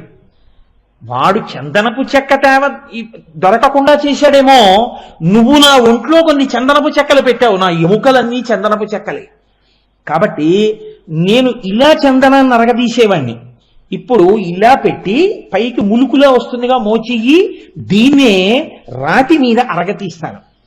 ఇది శ్వేతగంధం, తెల్లగా వస్తుంది ఎముక గుజ్జు, దీన్ని నీకు అలదుతాను తప్ప ఇదే చందనంగా స్వీకరించు, నాకు ఇంతే ప్రారంధం, ఇంతకన్నా నేను ఎక్కడా తేలేకపోతున్నానని ఒక సాన తీసుకొచ్చి దాని మీద మోచెయ్యి పెట్టి రుద్దుతున్నాడు. అంటే ఆయన చేశాడని మీరు చేసే ప్రయత్నం చేయకూడదు, ఆయన భక్తి అటువంటిది. ఎందుకంటే జనంలో ఇటువంటి మౌఢ్యం కూడా ఉంటుంటుంది, చెప్పకపోతే ప్రమాదం. కాబట్టి ఆయన మోచేతిని రుద్దుతున్నాడు. రుద్దుతుంటే ఆ చర్మం చిట్లిపోయి నెత్తురు వస్తోంది. ఆయన అడిగి ఎర్రచందనం అన్నాడు. ఎముక అరిగి గుజ్జు బయటికి వస్తోంది. శివుడు చూడలేకపోయాడు. ఇది ప్రభుత్వం అన్న మాటకు అర్థం. నేను చూడలేకపోయానండి అన్నాడు అనుకోండి, వాడు చాలా మెత్తటి గుండె కలవాడని అర్థం. ఆ చెయ్యిని నేనిచ్చిన ఎముకలేగా, ఏమవుతుంది ఇంతపాటు అరగదీస్తే అన్నాడు అనుకోండి, కఠినుడు పరిపాలకుడు. ఆయన గభాల పరిగెత్తుకొచ్చి శంకరుడు కౌగిలించుకున్నాడు. మూర్తి మూర్తి ఎంత పని చేస్తున్నావు, మోచేతిని అరగదీసేస్తున్నావా, ఇదిగో నేను ఇస్తున్నాను చందన కాష్టం, ఇది అరగదీసి నాకు కలదు, అలా అరగదీకు నేను చూడలేనన్నాడు. ఎవరు? శివుడు మూర్తినాయనారిని. ఇది బతిమాలాడు పట్టుకుని, అయ్యా అలా అరగదీయకు అని. సరే, ఆయన చందనం అరగదీసి ఇచ్చాడు. ఇవాళ ఇచ్చే ఒక కర్ర అయిపోతుంది, రేపు మళ్ళీ దొరకదు, ఎలా? నేను చూస్తాను నిజంగా, కంగారు పడ. ఆ ఈశ్వరుడు తలుచుకుంటే ఎంతసేపు అండి? ఆ రోజు రాత్రి ప్రభువు ప్రాణాలు ఎగిరిపోయాయి, చచ్చిపోయాడు. ప్రభువు చనిపోయాడు. అంతకుముందున్న ప్రభువుకి కొడుకులు లేరు. ఇప్పుడు కొత్త ప్రభువుని తీసుకొచ్చి సింహాసనం మీద కూర్చోబెట్టాలి. తెల్లవారింది. ఈశ్వరుడు ఇచ్చిన చందన కాష్టం ఉందిగా, వెళ్లి గబగబా అరగదీసి శివుడికి కైంకర్యం చేద్దామని వచ్చి శివాలయంలో నమస్కారం పెట్టుకుని మూర్తినాయనారు వెళ్ళిపోతున్నాడు. ఆ రోజుల్లో ఒక సంప్రదాయం, ప్రభువు చనిపోయి ప్రభువుకి కొడుకులు లేకపోతే పట్టపుటేనుడికి పుష్పమాల ఇచ్చి పంపించేవారు. అది ఎవరికి వేస్తే వాడు ప్రభు. ఆ ఏనుగు గబగబా వచ్చి మూర్తినాయనారు మెళ్ళలో వేసి మూర్తినాయనారికే పట్టాభిషేకం చేశారు. ఆయన అన్నాడు, నాకు మామూలు పట్టాభిషేకం వద్దు, నాలా ఇంకా శివార్చన చేసేవాళ్లు ఇబ్బంది పడకుండా ఉండాలని నన్ను తీసుకెళ్లి ప్రభుత్వం ఇచ్చాడు శివుడు. కాబట్టి నాకు భస్మతో అభిషేకం చెయ్యండి, రుద్రాక్షల కిరీటం కట్టండి, నాకు జటాజూటం కట్టుకుంటాను, నన్ను శివాలయంలోకి తీసుకెళ్లి అక్కడ కూర్చోబెట్టి పట్టాభిషేకం చేయండి అన్నాడు. ఆయన నాయనారయ్యాడు 63 మంది నాయనారులలో. ఇప్పుడు చెప్పండి, చందనపు చెక్క అడిగిన వాడికి సామ్రాజ్యమే ఇచ్చాడు. ఇది పరిపాలన. ఆయన ఎంత సహృదయుడంటే, ఇంకా ఇది ఐశ్వర్యం ఇచ్చిన సంఘటన. ఐశ్వర్యం ఇవ్వడం కాదు, సాధారణంగా మోక్షం పొందడానికి ఏకైక మార్గం జ్ఞానము. జ్ఞానము కలగడానికి హేతువు భక్తితో కూడిన కర్మాచరణము లేదా శరణాగతి, రెండూ కలిపి ఒక చోటికి చేరుతాయి. జ్ఞానము వలన మోక్షం వస్తుంది. ఈ జ్ఞానము కలగడానికి అవకాశం ఉన్న ఉపాధి కేవలము మనుష్య ఉపాధి. కాబట్టి మోక్షమును పొందడానికి అర్హమేది? నర ఉపాధి మాత్రమే. కానీ పిచ్చి ప్రేమతో సేవించిన వాటికి పునర్జన్మ ఇచ్చి, మనుష్య జన్మ ఇచ్చి, పాండిత్యం ఇచ్చి, భక్తినిచ్చి, కర్మాచరణం చేయించి, జ్ఞానం ఇచ్చి మోక్షం ఇవ్వలేదు ఈశ్వరుడు. ఇంత భక్తితో ఉంటే, ఇంత నీచమైన ఉపాధిలో ఉండి కూడా ఇంత భక్తితో ఉంటే, ఇంకా మళ్ళీ వీటికి మనుష్య జన్మ ఇచ్చి, భక్తితో కర్మాచరణం చేయించి, జ్ఞానం ఇచ్చి మోక్షం ఇవ్వడం ఏమిట్రా, వీటిని నాలో కలిపేసుకుంటానన్నాడంతే. మోక్షమే ఇచ్చేశాడు. అందుకు కదా ధూర్జటి గుండెలు బాదుకున్నాడు. అది శివతత్వం ఎరిగినటువంటి వాడి యొక్క పరమశం ఒకలా ఉంటుంది. రాత్రి కప్పు కాఫీ తాగి శివుడి మీద పద్యాలు రాద్దాం అనుకున్న వాడి కవిత్వం ఓలా ఉంటుంది. అందుకే ధూర్జటి అన్నాడు, ఏ వేదంబు పఠించలూత భుజగం వేశాస్త్రములు సూచతాని విద్యాభ్యాసమనర్చె కరి చించే మంత్రమూహించే బోధావిర్భావ నిదానముల్ చదువులయ్యా కాదు నీ పాద సంసేవాసక్తియ కాక జంతుత చకిన్ శ్రీకాళహస్తీశ్వర. ఈశ్వర, ఏ ఉపాధి అయితే ఏమిటా?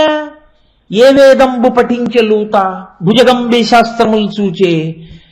ఏ విద్య నేర్చుకుంది ఏనుగు? ఏ వేదం చదువుకుంది సాలెపురుగు? లేకపోతే ఆ పాము ఏం నేర్చుకుంది? వాటికి వచ్చింది ఏమిటి? వాటికి ఏది విలువైనదున్నదో దాన్ని ఈశ్వరుడికి సమర్పించి, మనం లోకంలో పనికి మాలిందేదో అది ఈశ్వరుడికి ఇస్తాం. ఎందుకంటే అమ్మో ఇంత మంచిది ఇచ్చేయడమే అంటాం మనం, అది మన సొత్తే అయినట్టు. ఈశ్వరార్పణం చేసి అనుభవించడం అలవాటైన వాడికి హెత్సవేత ఉంటుంది. ఈశ్వరార్పణం చెయ్యకుండా తినడం అలవాటైనటువంటి వాడికి తీసివేత ఉంటుంది. కాబట్టి మీరు ఇవ్వడం అంటూ రావాలి, కానీ ఈశ్వరుడికి ఆయనేం పుచ్చుకోడు. పొంగిపోయి 10 రెట్లు 100 రెట్లు 1000 రెట్లు ఇచ్చేస్తుంటాడు. అందుకే మీరు చూడండి, ఆయన ఒక ఏనుక్కి, ఒక సాలెపురుక్కి, ఒక పావుకి మోక్షమే ఇచ్చేశాడు. శ్రీకాళహస్తి మీరు తెలుగులో మార్చండి ఊరి పేరు. అసలు ఉన్నది మనం తెలుగు గడ్డ కదండి, తెలుగులో చెప్పండి దాని పేరు. ఏ ఊరు వెళుతున్నారండి తెలుగులో చెప్పండి అన్నాను అనుకోండి, సాలెపురుగు పాము ఏనుగు వెళ్తున్నారంటే చెప్పాలి. శ్రీకాళహస్తి అంటే సాలెపురుగు పాము ఏనుగు అంతే. దాన్ని ఏదో సంస్కృతంలో అన్నాం కాబట్టి శ్రీకాళహస్తి అని వినపడుతోంది దాని పేరు. అంటే ఆ ఉపాధులు విషముతో కూడుకున్నటువంటివి రెండు. మందమైనది ఒకటి ఏనుగు. సాలెపురుగులో విషం ఉంటుంది, పాములో విషం ఉంటుంది. విషంతో కూడిన ప్రాణులైన విలువైనవి ఆయనకి ఇచ్చేసాయి. పడగ మీద ఉన్నటువంటి మణిని శివుడికి సమర్పించింది. సాలెపురుగు తాను కట్టవలసినటువంటి గూటిని ఆయన మీద వస్త్రంగా కట్టింది. ఏనుగు తన తొండంతో నీళ్లు తెచ్చి శివలింగం మీద అభిషేకం చేసింది. నేనే చెయ్యాలని పోటీలు పడ్డాయి చేయడంలో. అది కూడా ఆరోగ్యకరమైన రీతిలో, వాటికి తెలియదు ఇంకొకటి తెచ్చిపెట్టిందని, తోసేసాయి, సమర్పణం చేసాయి. ఈ తాపత్రయాన్ని గమనించిన ఈశ్వరుడు ఏది తనకి విలువైనదో దాన్ని ఈశ్వరుడికి సమర్పణ చేసిన వాడు ఎవడున్నాడో వాడు ఈశ్వరుడు యొక్క సొత్తే అయిపోతాడు. కాబట్టి ఆయన ఏం చేశాడు, మీకు ఇంకొక జన్మ కూడా ఇవ్వను, మనుష్య జన్మ ఇచ్చి భక్తితో కర్మాచరణం చేస్తే జ్ఞానం ఇచ్చి మోక్షం ఇస్తానని కూడా అన్నాను, మిమ్మల్ని నాలో కలిపేసుకుంటానని కలిపేసుకున్నాడు. ఇది ఆయన ప్రభుత్వమునందు శ్రేష్టత, అది మహేశ్వర. కాబట్టి ఆయన మీకేమి ఇవ్వగలడు? అన్నీ ఇవ్వగలడు. ఆయన ఈ సమస్తమును నిర్వహించగలడు. నిర్వహించిన వాడు మీరు భక్తితో ఆయనని ఆశ్రయిస్తే ఆయన మీకు ఏదైనా ఇచ్చేయగలడు. అందుకే ఆయన గురించి అష్టదిగ్గజాల్లో ఒక మహానుభావుడు మాట అంటాడు, మీరు శివుడికి ఏమిస్తారు? లోకంలో అందరూ ఏది చేస్తే మీ మీద కోప్పడి దెబ్బలాటకొస్తారో అది మీరు శివుడికి చేస్తే ఆయన ప్రసన్నుడవుతాడు. శివుని శిరమున కాసిన్ని నీళ్లు చల్లి పత్తి రిసుమంతనెవ్వాడు పారవయిచు, కామధేనువు వానింటి గాడి పశువు అల్ల సురశాఖవానింటి మల్లె చెట్టు. ఇది ఆయన యొక్క సౌలభ్యం. శివుని శిరమున కాసిన్ని నీళ్లు చల్లి, మీరు అలా వెళ్ళిపోతే ఎవరి తల మీద నీళ్లు చల్లి వాయ్ అని పిలిచారనుకోండి, ఏటా పిలవడం, పేరు పెట్టి పిలవలేవా లేకపోతే తట్టి పిలవలేవా, ఇక నీళ్లు చల్లడం ఒంటి నిండాను అని కోపడతాడు. శివుడికి ఏం చేస్తాం? వెళ్ళి పట్టుకెళ్ళి తలకో చెప్పుడు నీళ్లు పోసేస్తుండడం ఆయనకి. శివుని శిరమున పోని అభిషేకం అని చెప్పి సమంత్రకంగా నీళ్లు పోయడం కూడా కాదు. మీరు చూడండి, నీళ్ళిచ్చినవాడు ఆయన, అభిషేకం చేయమన్నవాడు ఆయన. వీడు చెంబుతో ధారగా కూడా పోయాడు, ఉద్ధరిణితో పోస్తుంటాడు, అదే అభిషేకం. అలా చేయమని ఉందే ఎక్కడైనా? ఉద్ధరిణితోట అభిషేకాలు చేయడం ఈక్షియద్దు అండి. ఉద్ధరిణితో అభిషేకం నీకు నీళ్లు కొదవి చేశాడు ఆయన ఏమన్నా? కమండలం పట్టుకుని ధారగా పోయలేవు, పైన పెట్టిందే ధారాపాత్రే, నీకు బద్ధకమా? ఇంత గ్లాస్ పట్టుకుని ఉద్ధరిణితో అభిషేకం చేయడం ఏంటి? అంటే నీళ్లు చల్లడమే చెంచాతో ఇలా వేస్తే. అయినా నేను కోప్పడుతున్నానేమో, ఆయన అనుగ్రహిస్తున్నాడు. శివుని శిరమున కాశిన్ని నీళ్లు చల్లి నువ్వు పువ్వులు పట్టావా అని ఆయన అడగలేదు. పత్తిరి సుమంతనెవ్వాడు పారవయించు, మారేడు దళాలు విసిరేయడమే. అయ్య బాబోయ్, కార్తీక మాసం 1,00,000 బిల్వార్చనలు చేస్తారు, ఒకసారి గుళ్ళోకి వెళ్ళి చూడండి ఎంత భక్తిగా ఉంటాయో. శివాలయం ముఖమంటపంలోకి తీసుకొచ్చి కింద బట్ట కూడా వేరు, గోనె బస్తాలతో తీసుకొచ్చి ఇలా ఇలా ఇలా ఇలా ఇలా ఇలా దులిపేస్తారు అక్కడ. అవన్నీ ఎక్కడుంటాయి? నేల మీదే. అసలు ఆ నేల పృథివీలింగం అక్కడే అయిపోయింది. ఇప్పుడు ఇప్పుడు శివార్చన అసలు ఎలా చేయాలన్న చేత లేనిపోనుకోవడం ఎందుకు వచ్చింది అది నేను చెప్పను. కానీ అవన్నీ ఈ మారేడు దళాలు పట్టుకెళ్లేటప్పుడు ఒక విధి విధానం ఉంది. ఓ పెద్ద పళ్ళెంలో భార్య మారేడు దళాన్ని తుడిచి దాని మీద సాలెపురుగు కానీ ఏదీ లేకుండా, బూజు లేకుండా తుడిచి, కన్నాలు లేనిది, కొరికి వేయబడింది, పురుగులు తినది, ముక్కలు కానిది, 3 ఆకులు ఉన్నది దళాన్ని పళ్ళెంలో పెట్టి పళ్ళెం ఇస్తూ ఉండాలి, ఖాళీ పళ్ళెం తీసేస్తూ ఉండాలి. ఆయన ఒక్కొక్క దళాన్ని తీసి ఈశ్వరుడి మీద వేస్తే ఈయన తగిలిందా లక్ష్మీ కటాక్షం, బోర్లా పడిందా జ్ఞానం కలుగుతుంది. మారేడు దళం లక్ష్మీస్థానం. ఒక్కళ్ళని చేస్తామండి అలాగా. ఇలా రొట్ట పైకెత్తి అందులో పురుగే ఉందో, గొంగళీ పురుగే ఉందో, సాలెపురుగే ఉందో, బూజే ఉందో, వేడే ఉందో, ఒకాకు ఉందో, ఈనుందో, ముళ్ళుందో మనకు అనవసరం, వేసేయడమే శివలింగం మీద. అవే తొక్కేయడం, వాటిని ఇలా ఇలా సరిచేసి చుట్టూ శివలింగం పైకొచ్చేటట్టు చేశాం. భక్తి ఇన్ని చేసినా నువ్వు మారేడు దళాలతో పూజ చేస్తున్నావా, పత్రి విసిరేస్తున్నావా ఆకులు ఆయన మీద? ఆకులు విసురుతున్నావు ఆయన మీద. సార్వభౌముడు ఆయన. ఆయన కన్నెర్ర చేస్తే కానీ ఆయన అంటాడు, పోన్లేరా పాపం ఏదో తెచ్చి వేశాడు కదా, కోటేశ్వరరావు నీకెందుకు ఇంత అల్లరి, నేను పుచ్చుకునేవాడిని అంటాడు. కాబట్టి పత్తిరి సుమంతనే వాడు పారవయిచు. ఆయన వెంటనే ఏంటంట, కామధేనువు వానింటి గాడి పశువు పట్టుకెళ్ళి వాళ్ళ కోష్టంలో కట్టేస్తాట. గోష్టంలో పట్టుకెళ్ళి ఓ కామధేనువుని పట్టుకెళ్ళి కట్టేస్తాట. కామధేనువు వానింటి గాడి పశువు అల్ల సురశాఖ వానింటి మల్లె చెట్టు, కల్పవృక్షాన్ని పట్టుకొచ్చి వాళ్ళ ఇంట్లో మల్లె చెట్టు కింద పాతేసి వెళ్ళిపోతాట. ఇంతటి సులభుడు ఈ మహేశ్వరత్వంలో ఉన్న ప్రభుత్వమునందున్న సౌజన్యమునకు శంకర భగవత్పాదులు పొంగిపోయారు శివానంద లహరిలో. ఆయన అన్నారు, అరహసి రహసి స్వతంత్ర బుద్ధ్యా వరివసితుం సులభ ప్రసన్నమూర్తి అగణిత ఫలదాయక ప్రభుర్మే జగజదికో హృది రాజశేఖరోస్తి. ఏమి శ్లోకం అండి! అనుభవించిన శంకర భగవత్పాదుల యొక్క గళంలోంచి వచ్చినటువంటి శ్లోకం. ఆయన అన్నారు, అరహసి రహసి స్వతంత్ర బుద్ధ్యా. సార్వభౌముడు మీకు లొంగిపోయాడు, ఏదో కారణం మీకు లొంగిపోయాడు ఆయన. ఇప్పుడు సార్వభౌముడు మీ దగ్గర ఉన్నాడు, మీరు పట్టుకున్నారు ఆయన. ఇప్పుడు ఆయన్ని మీరు తీసుకెళ్లి పక్కన పెట్టుకుని, ఈయన్ని నేను లొంగ తీసుకున్నాను, ఈయన ఏం మీరు కూర్చోసుకోలేదు, సింహాసనం మీద మీరు కూర్చోలేదు, ఆయన్ని మీ చెప్పు చేతల్లో పెట్టుకున్నారు. ఇప్పుడు మీకు ఏదో కావాలి, మీరేం చేస్తారు? ఏమో అది చేయించు అంటారు. అంటే ఆయన ఏం చేస్తారు? మీకు లొంగిపోయాడు కాబట్టి. సార్వభౌముడైనా కూడా అదిగో పాదం పట్టుకున్న వాళ్ళగా, కొండ మీద కూర్చోబెట్టిన వాళ్ళగా, గురువు గారికి అది చేసి పెట్టండి అంటాడు. అంటే ఇప్పుడు ఏమైంది? సార్వభౌముడే లొంగిపోతే మీకు తీరని కోరికే ఉంటుంది. సార్వభౌముడు ఎందుకు లొంగిపోతాడండి అలాగా? ఆయన దగ్గర సైన్యం లేదు, పేకొత్తరించేయడు, ఆయన్ని లొంగ తీసుకోవడం తేలిక. లొంగిపోతాడయా ఈ సార్వభౌముడు? దేనికి లొంగిపోతాడో తెలుసా? ప్రీతితో ఒక్క మారేడు దళం వేయి లొంగిపోతాడు. అప్పుడు ఆయన ఏం చేయొచ్చో తెలుసా? అరహసి రహసి అందరూ చూస్తుండగానే పూజ చేయొచ్చు. అంటే ఏం చేస్తున్నారండి? పూజ చేసుకుంటున్నారు, అందరికీ తెలిసేట్టు పూజ చేయొచ్చు. రహసి ఎవ్వరికీ తెలియకుండా ఇక్కడే కూర్చోబెట్టుకుని పూజ చేయొచ్చు, మానస పూజ చేయొచ్చు. అక్కడ ఉన్నవాడు ఇక్కడికి ఎలా వస్తాడు? లొంగాడు ఇక్కడికి వస్తాడు. స్వతంత్ర బుద్ధ్యా అక్కడికి వచ్చి చేస్తాను కూర్చో, ఇంకా అక్కడ కూర్చుంటాడు. నేను అక్కడికి రావడం కుదరదు, ఇక్కడికి వచ్చి కూర్చో, ఇక్కడికి వచ్చి కూర్చుంటాడు. మారేడు దళాలు పట్టుకొచ్చాను వేస్తున్నాను పుచ్చుకుంటాడు.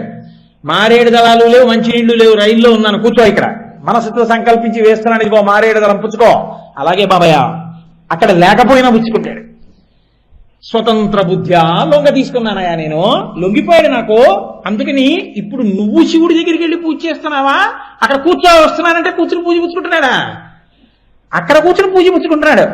ఈశ్వర శివాలయానికి వస్తున్నాం మేము ఇవాళ, మీకు నమస్కారం చేద్దాం అనుకుంటున్నాం, సిద్ధంగా ఉండండి పుచ్చుకోవడానికి. రావోయ్ రావోయ్ రావోయ్ ఎదురు చూస్తుంటాను. పూర్ణకుంభం అంటే అదేనండి. పూర్ణకుంభం మీద చెయ్యి ఎందుకు వేస్తారో తెలుసా? ఈశ్వరుడు వెంపర్లాడతాట, అమ్మో వీడు వస్తున్నాడా, అమ్మ బాబోయ్ వాడొచ్చి నా దగ్గరికి రావడం ఏంటి? తండ్రి కొడుకుని చూసి ప్రీతి పొందినట్టు చూడకుండా ఉండలేక గుళ్ళొంచి బయటకు వస్తాడు. బయటకు వచ్చి రాజద్వారం నిలబడికి రా రా రా రా ఎన్నాళ్ళకు వచ్చావురా నాన్న అంటాడు. అంటే వచ్చాను లేదని షేక్ హ్యాండ్ ఇవ్వకూడదు, స్వామి నమస్కారం, ఆ పూర్ణకుంభాన్ని ఒకసారి తాకి లోపలికి వెళ్ళాలి పూర్ణకుంభంతో. ఈశ్వరుడు బయటికి వస్తే పూర్ణకుంభం బయటకు వచ్చిందంటారు. అందరికీ పూర్ణకుంభం అందుకే ఇవ్వరు, ఆ భక్తి కలిగిన వాళ్ళకే, అధికారం ఉన్న వాళ్ళకే పూర్ణకుంభం ఇచ్చి లోపలికి తీసుకురావాలి. కాబట్టి ఈశ్వర మేము వస్తున్నాము, మీరు ఇవాళ శివాలయంలో ఉండండి, పూజ చేస్తాం, అక్కడ ఉండి పుచ్చుకుంటాడు. ఈశ్వర ఇవాళ మాకు ఆలయానికి రావడం కుదరట్లేదు, మీకు పూజ చేయడం కుదరట్లేదు బాహ్యంలో, మేము ఇవాళ వెళ్ళిపోతూ కారులో కూర్చుని పూజ చేద్దాం అనుకుంటున్నాం, రండి. వస్తున్నాను. కారు ఎక్కి ఇక్కడ కూర్చుంటాడు.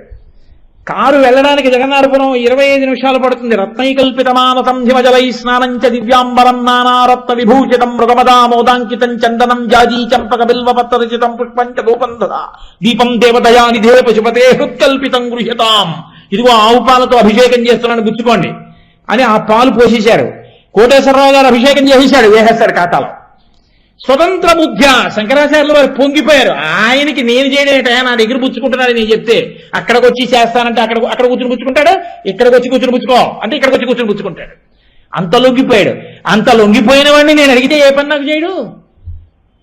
వరివసితం నేను అర్చిస్తుంటే అలాగా సులభ ప్రసన్నమూర్తి అగణిత ఫలదాయక.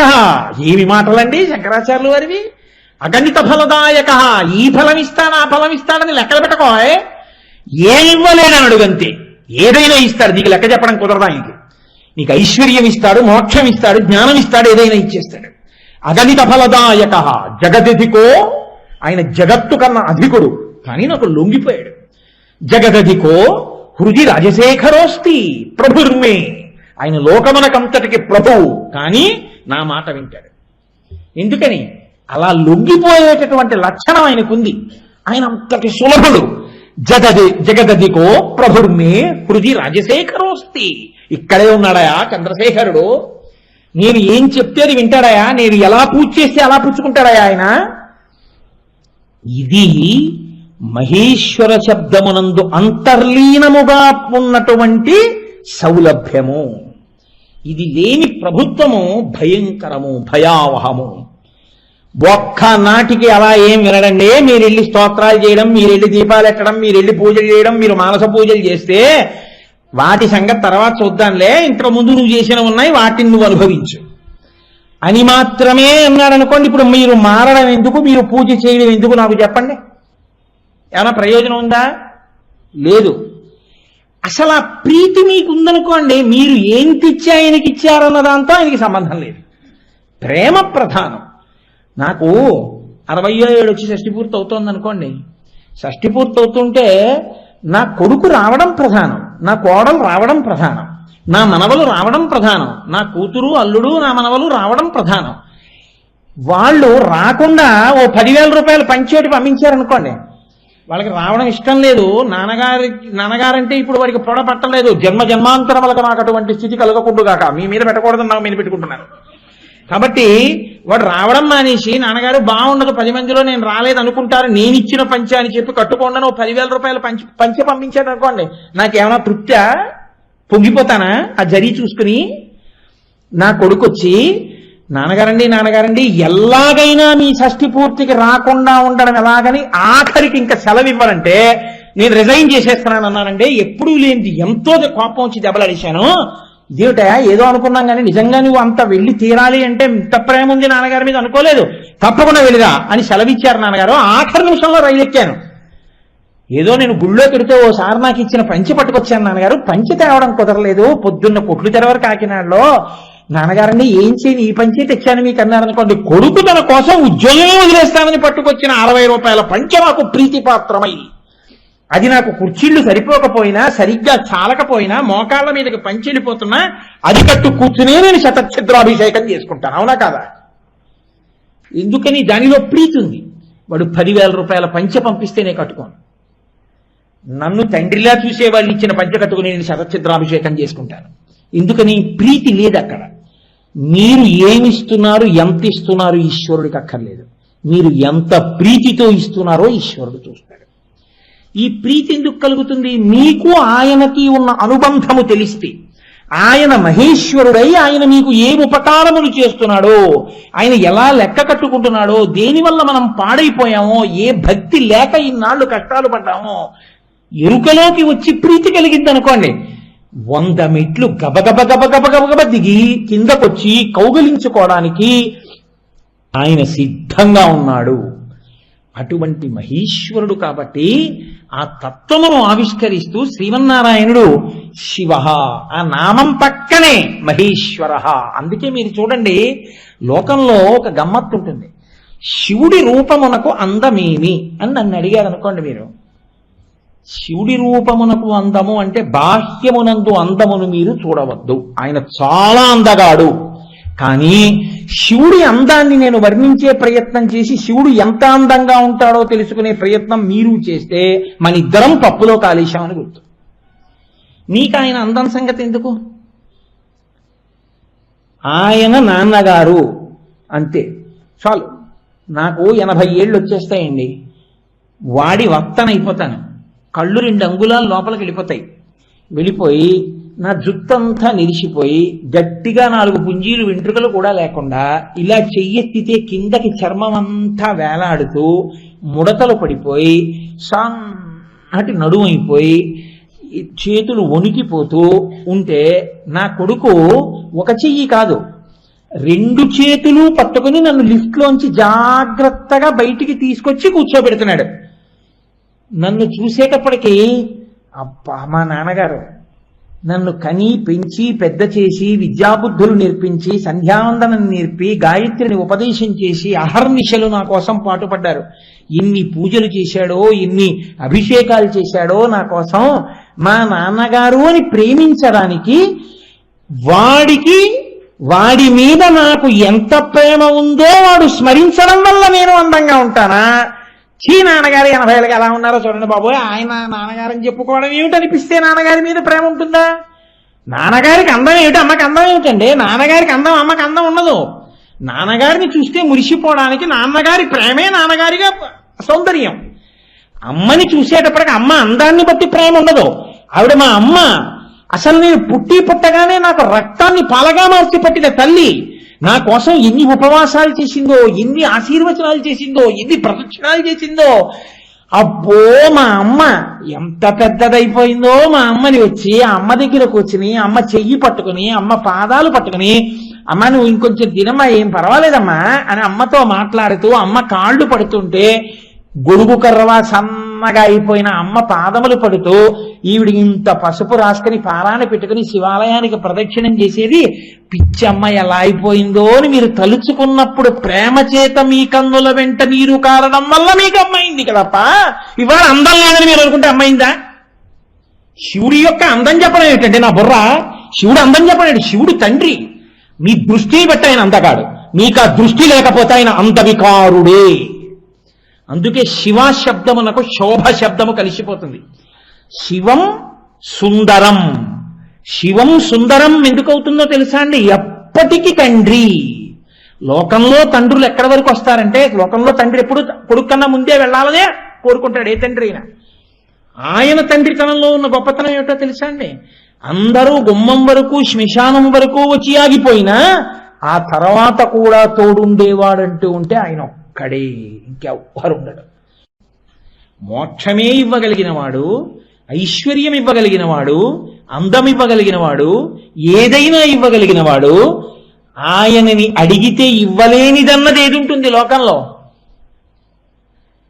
కాబట్టే శివ కవచం చేస్తున్నప్పుడు ఒక మాట అంటారు, ఓం నమో భగవతే సదాశివాయ సకలతత్వ విదూరాయ సకల లోకైక కర్త్రే సకల లోకైక హర్త్రే సకల లోకైక సంహర్త్రే సకల లోకైక గురవే సకల లోకైక సాక్షిణి సకల నిగమ గుహ్యాయ సకల లోకైక వరప్రదాయ సకల దురితార్తి భంజనాయ సకల జగదభయంకరాయ శాశ్వత నిజావాసాయ నిరావాసాయ నిరాతంకాయ నిష్కలంకాయ నిష్ప్రపంచాయ నిర్ద్వంద్వాయ నిస్సంగాయ నిర్మమాయ నిర్మలాయ నిరుపమ విభవాయ నిత్యశుద్ధ బుద్ధ పరిపూర్ణ సచ్చిదానందద్వైత పరమ ప్రకాశాయ పరమశాంత ప్రకాశాయ తేజోరూపాయ తేజోధిపతయే జయ జయ జయ రుద్ర మహారౌద్ర వీరభద్రావతార మహాభైరవ కాల భైరవ కల్పాంత భైరవ కపాల మాలాధర ఖట్వాంగ ఖడ్గ చర్మ పరశుపాశంకుశ ఢమరుక మృగశూల చాప బాణ గదా శక్తి బిందివాల తోమర ముసల ముసుండి ముద్గర ప్రాస పరిఘ పట్టిశ శతఘ్ని చక్రాబ్జాయుధ భీషణ కర సహస్రదంస్ట్రాకరాళ వదన వికటాట్టహాస విస్ఫాటిత బ్రహ్మాండ మండల నాగేంద్రహార నాగేంద్రవలయ నాగేంద్ర చర్మ ధర మృణ మృత్యుంజయ త్రయంబక త్రిపురాంతక విరూపాక్ష విశ్వేశ్వర వృషభ వాహన జ్వల జ్వల ప్రజ్వల ప్రజ్వల మహామృత్యుమపమృత్యు భయం నాశయ నాశయ రోగభయముచ్ఛాదయోచ్ఛాదయ మమ శత్రూనిచ్ఛాటయోచ్ఛాటయ శూలేన విదారయ విదారయ కుఠారేణ భింది భింది ఖడ్గేన చింది చింది కుఠారేణ వ్యపోధయ వ్యపోధయ మమ పాపం శోధయ శోధయ ముషలేన నిష్పేషయ నిష్పేషయ బాణై సంతాడయ సంతాడయ యక్ష రక్షాంసి భీషయ భీషయ భూతాని విద్రావయ విద్రావయ కూష్మాండ భూత భేతాళ మారీకన బ్రహ్మ రాక్షస గణాత్ సంత్రాసయ సంత్రాసయ మామాభయం కురు కురు విత్రస్తమాశ్వాసయ ఆశ్వాసయ దుఃఖాతురం మామానందయానందయ క్షుత్రుషార్థం మామాప్యాయ అప్యాయ అమృత కటాక్ష వీక్షణేన మామాలోకయాలోకయ మాం సంజీవయ సంజీవయ నరక భయాన్ మాముద్ధరోద్ధర శివ కవచేన మామాచ్ఛాదయాచ్ఛాయ త్రయంబక సదాశివ పరమశివ నమస్తే నమస్తే నమస్సు. కోరికని కాల్చగలిగిన వాడు మృత్యువుని తన్నగలిగినవాడు. ఆ హృదయం పట్టుకున్నారు శంకర భగవత్పాదులు. మార్కండేయుడు నాకు చావు రాకూడదనలేదు, శివలింగాన్ని పట్టుకుని చంద్రశేఖరమాశ్రయే మమ కింకరిష్యతి వయ్యమహ అని అడిగాడు. నేను చంద్రశేఖరుణ్ణి ఆశ్రయించి ఉన్నాను. ఆయన పరిపాలకుడు, మహేశ్వరుడు, శ్రేష్ఠుడు, దక్షుడు. నేను ఆయనని పట్టుకుని ఉండగా నన్ను యముడు ఏం చేస్తాడన్నాడు. అది తెలుసుకోలేని యముడు పాశం వేశాడు. ఇప్పుడు ఆయన శివలింగాన్ని కౌగిలించుకుని ఉన్నాడు. ఈ పాశం మార్కండేయుడి తలతో పాటు శివలింగానికి కూడా పడింది. ఇంత కంట కావరమా అన్నాడు స్వామి. అంతే లేచొచ్చి ఎడమ కాలెత్తి పాదులు ప్రాణం వదిలేశాడు. యముడు చనిపోయాడు. శంకర భగవత్పాదులు అన్నారు, వక్షస్థాడనమంత కస్య కఠినాపస్మార సంవర్ధనం భుభృత్ పర్యటనం నమత్సురశిర కోటీర సంఘర్షణం కర్మేదం మృదులస్య తావక పదద్వంద్వస్య గౌరీపతే మచ్చేతో మణిపాదుకా విహరణం శంభో సదాంగీకురు. ఈశ్వర, యమధర్మరాజు యొక్క వక్షస్థలం చాలా కఠినంగా ఉంటుంది. దాన్ని తన్నినప్పుడు నీ పాదం ఎంత సొక్కిపోయిందో. శ్రీశైలే స్వర్ణశృంగే మణిగణ రచితే కల్పవృక్షాళి శీతే.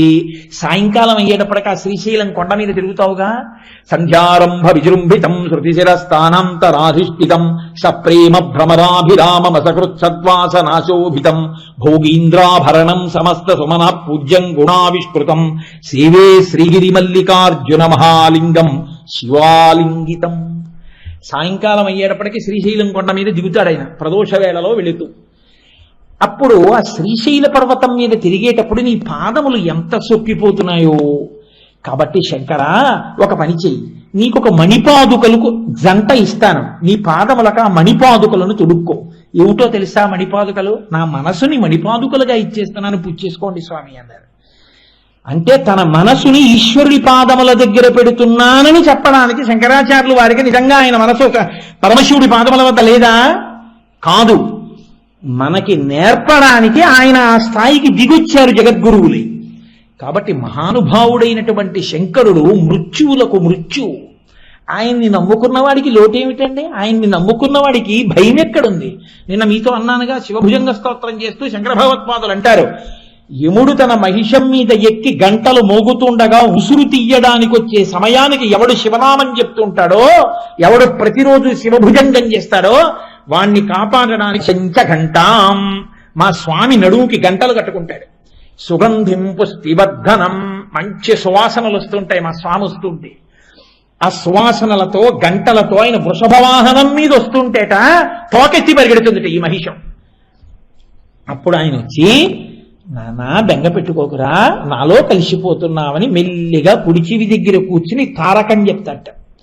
అందుకనే నమ సోమాయచ రుద్రాయచ నమస్తామ్రాయచ అరుణాయచ నమ శంగాయచ పశుపతయేత నమ ఉగ్రాయచ భీమాయచ నమో అగ్రే వదాయచ దూరే వదాయచ నమో హంత్రేచ హనీయసేచ నమో వృక్షేభ్యో హరికేశేభ్యో నమస్తారాయ నమ శంభవేచ తారాయచ.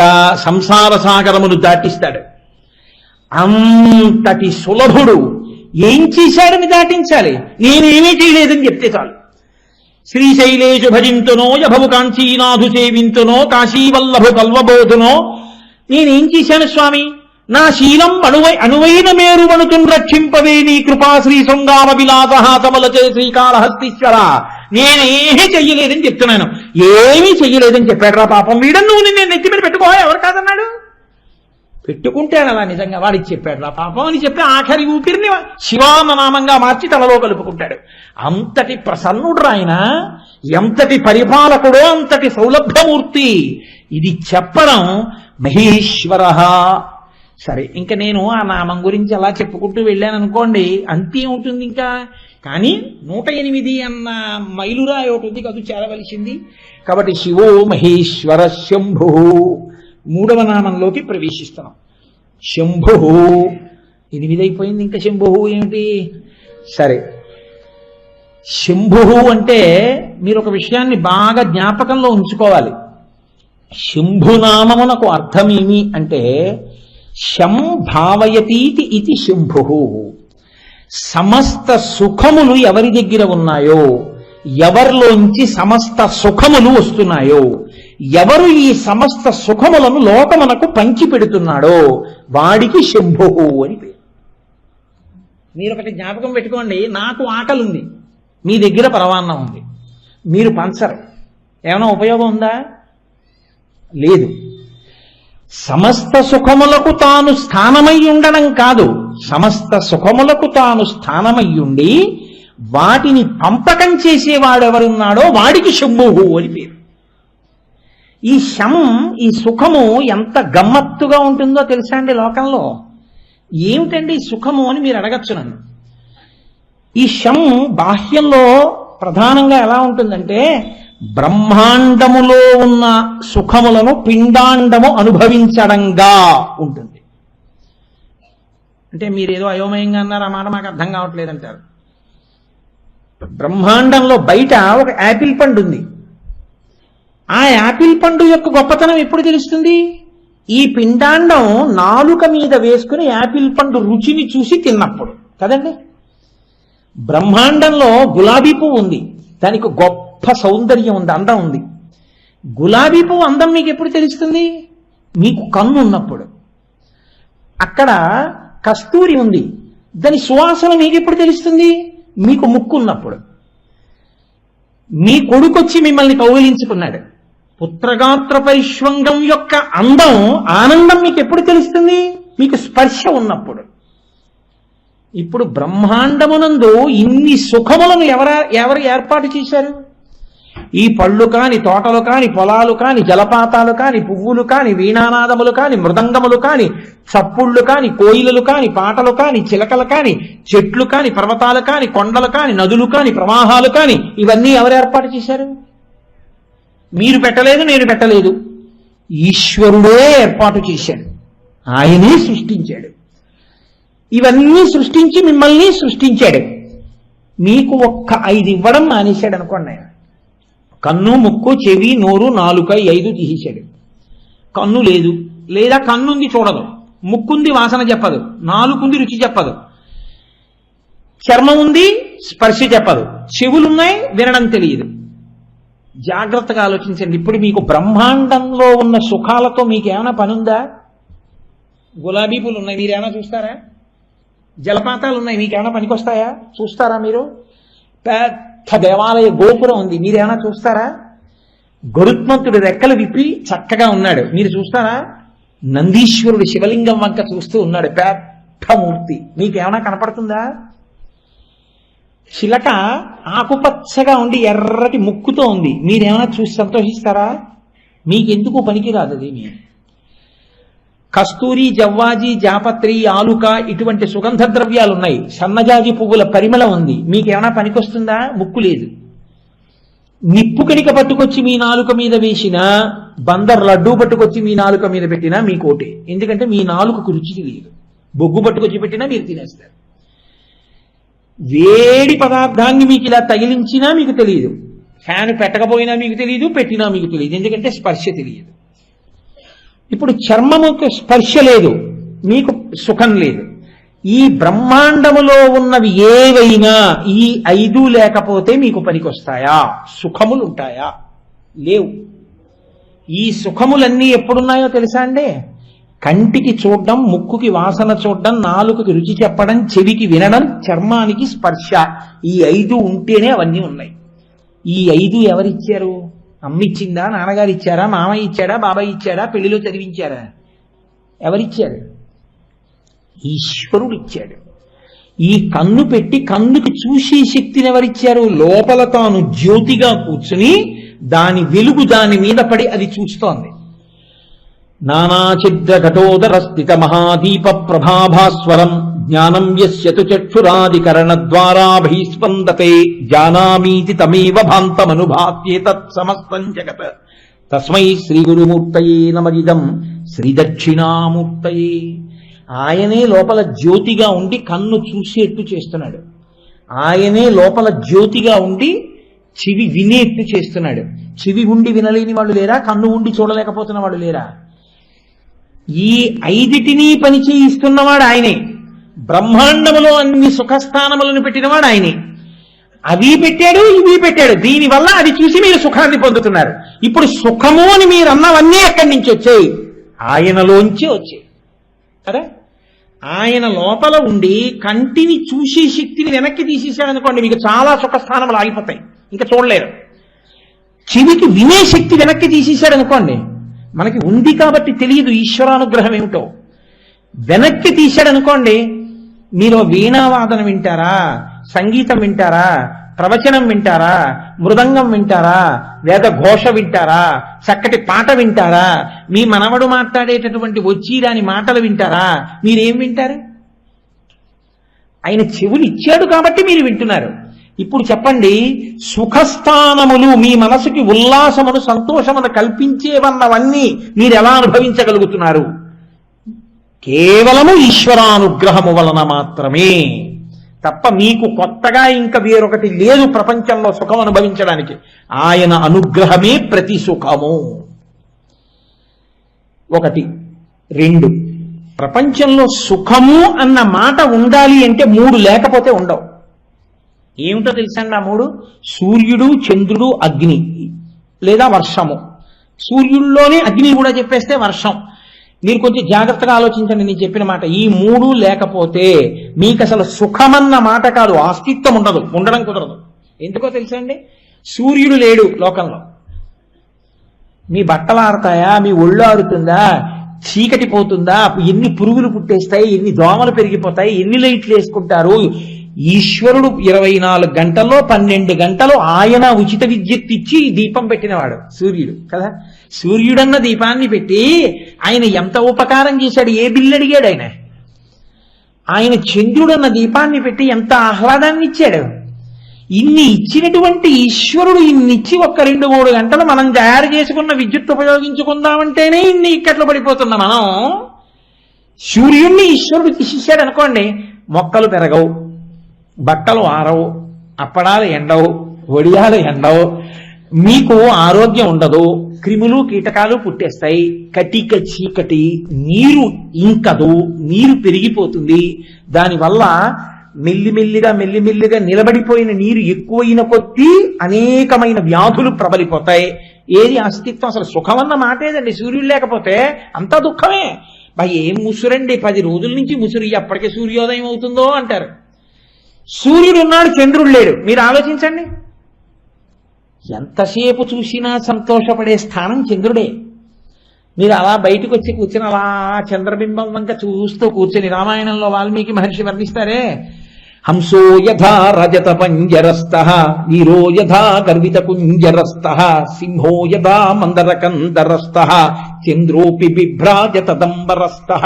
వెండి పంజరంలో హంసలా ఆయన తెల్లటి మబ్బుల్లోంచి అలా కదులుతున్నట్టుగా కనపడుతుంటే ఆ చంద్రబింబాన్ని చూసి ఆ చల్లతనంలో మీరు ఎంత హాయి అనుభవిస్తున్నారు.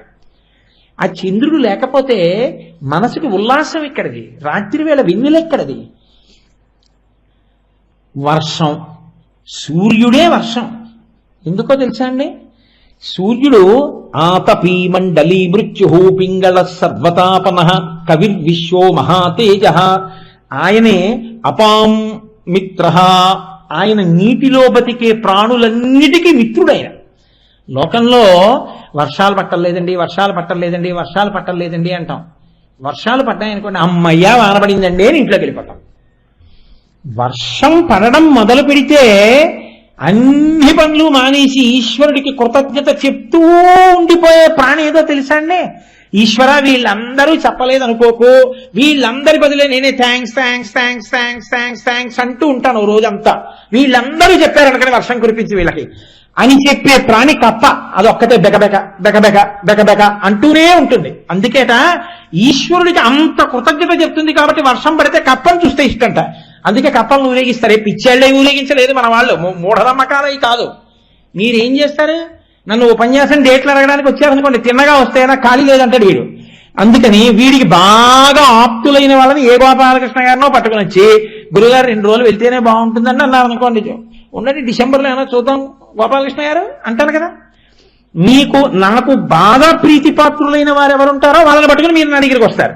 ఓ కోటేశ్వరరావు ఉపన్యాసం కావాలంటేనే అలా వస్తే, వర్షం కావాలంటే వర్షం ఇచ్చేవాడికి ఎప్పుడు ఎవరు కృతజ్ఞత చెప్తారో వాడంతా ఆయనకి ప్రీతి ఉంటుంది. అయ్యో పాపం చిన్న చినుకడితే కాదు ఆడుతుంది రాయిదని దాన్నే ఊరేగింపు చేశారనుకోండి, ఒరే దానికి ఊరేగింపు చేస్తున్నారా మన పట్ల కృతజ్ఞతని, పాపం దానికంత సత్కారం చేశాక కూడా వర్షం పడకపోతే చిన్నబుచ్చుకుంటుంది, అన్ని మాటలు చెప్పాను ఈశ్వర కురిపించలేదంటారని కప్పని ఊరేగిస్తారు మన వాళ్ళు. మన వాళ్ళంతా చాలా చమత్కార ధోరణండి, అమాయకులై చేయరు వాళ్ళు. కాబట్టి సూర్యుడే నీటిని లాగేస్తాడు, సూర్యుడే నీళ్లు కురిపించేస్తాడు. కాబట్టి సూర్య చంద్ర వర్ష లేదా సూర్య చంద్ర అగ్ని లేవనుకోండి, మీకు జీవితం నడవదు. వంకాయలున్నాయి, నీళ్లున్నాయి, ఇంట్లో సామాన్లు ఉన్నాయి, అగ్నిహోత్రం లేదు, ఏం ఉడకేసి తింటారు? వంకాయలు తినాలి, పచ్చి వంకాయలు, పచ్చి క్యాబేజీ తినాలి, ఉడికించుకోవడానికి ఏం ఉండదు. ఇంకా హోమం ఏం చేస్తారు, యజ్ఞం ఏం చేస్తారు, యాగం ఏం చేస్తారు, పితృదేవతలకి పిండం ఏం పెడతారు, వాళ్ళకి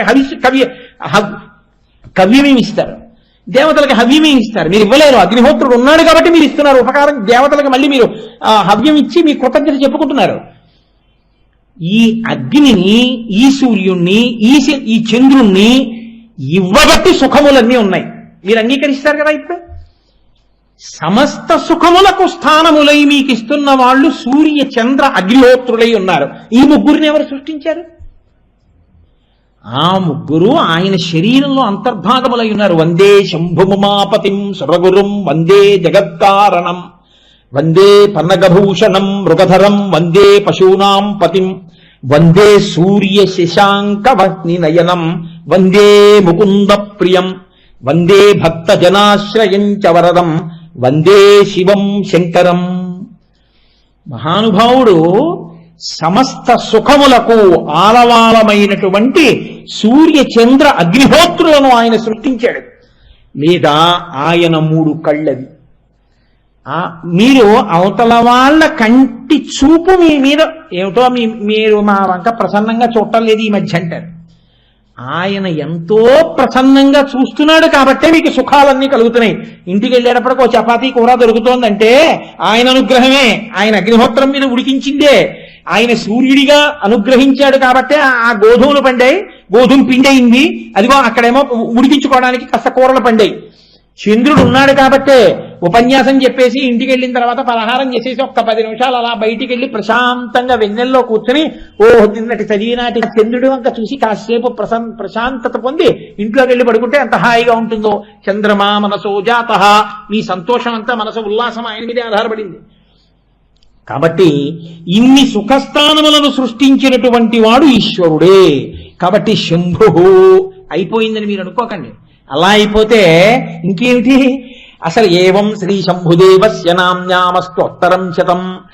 కాకపోతే ఏదో 2కి చేరిపోయానని ఒక సంతోషానికి 2ని మొదలెట్టానంతే. కానీ అలా వదిలేస్తానని మీరు అనుకోకండి. రేపు మళ్ళీ శంభు పట్టుకుంటాను. పట్టుకుని ఎందుకు పట్టుకుంటానంటే నాకేదో వెర్రో పిచ్చి అని మీరు అనుకోకండి. కనీసం ఆ పాడి చెప్పకపోతే నాకు తృప్తి ఉండదు. అసలు ఆ శంభునామం ఎంత గొప్పదో, ఆ నామమును వింటే మీరు ధరించడానికి మార్గం మీకు ఎలా తెలుస్తుందో, అందులో ఎంత గొప్పతనం నిండి నిబిడీకృతమైందో రేపటి రోజున శంభుదేవుని అనుగ్రహంతో ఆవిష్కరించే ప్రయత్నం చేస్తాను. ఇవాళ 8 గంటల 15 నిమిషాలు అయిపోయింది. అది అవదు, 9 అవుతుంది. ఎందుకు మిమ్మల్ని ఇబ్బంది పెట్టాలి? కాబట్టి రేపు 6 గంటల 30 నిమిషాలకు పునఃప్రారంభం చేస్తాను.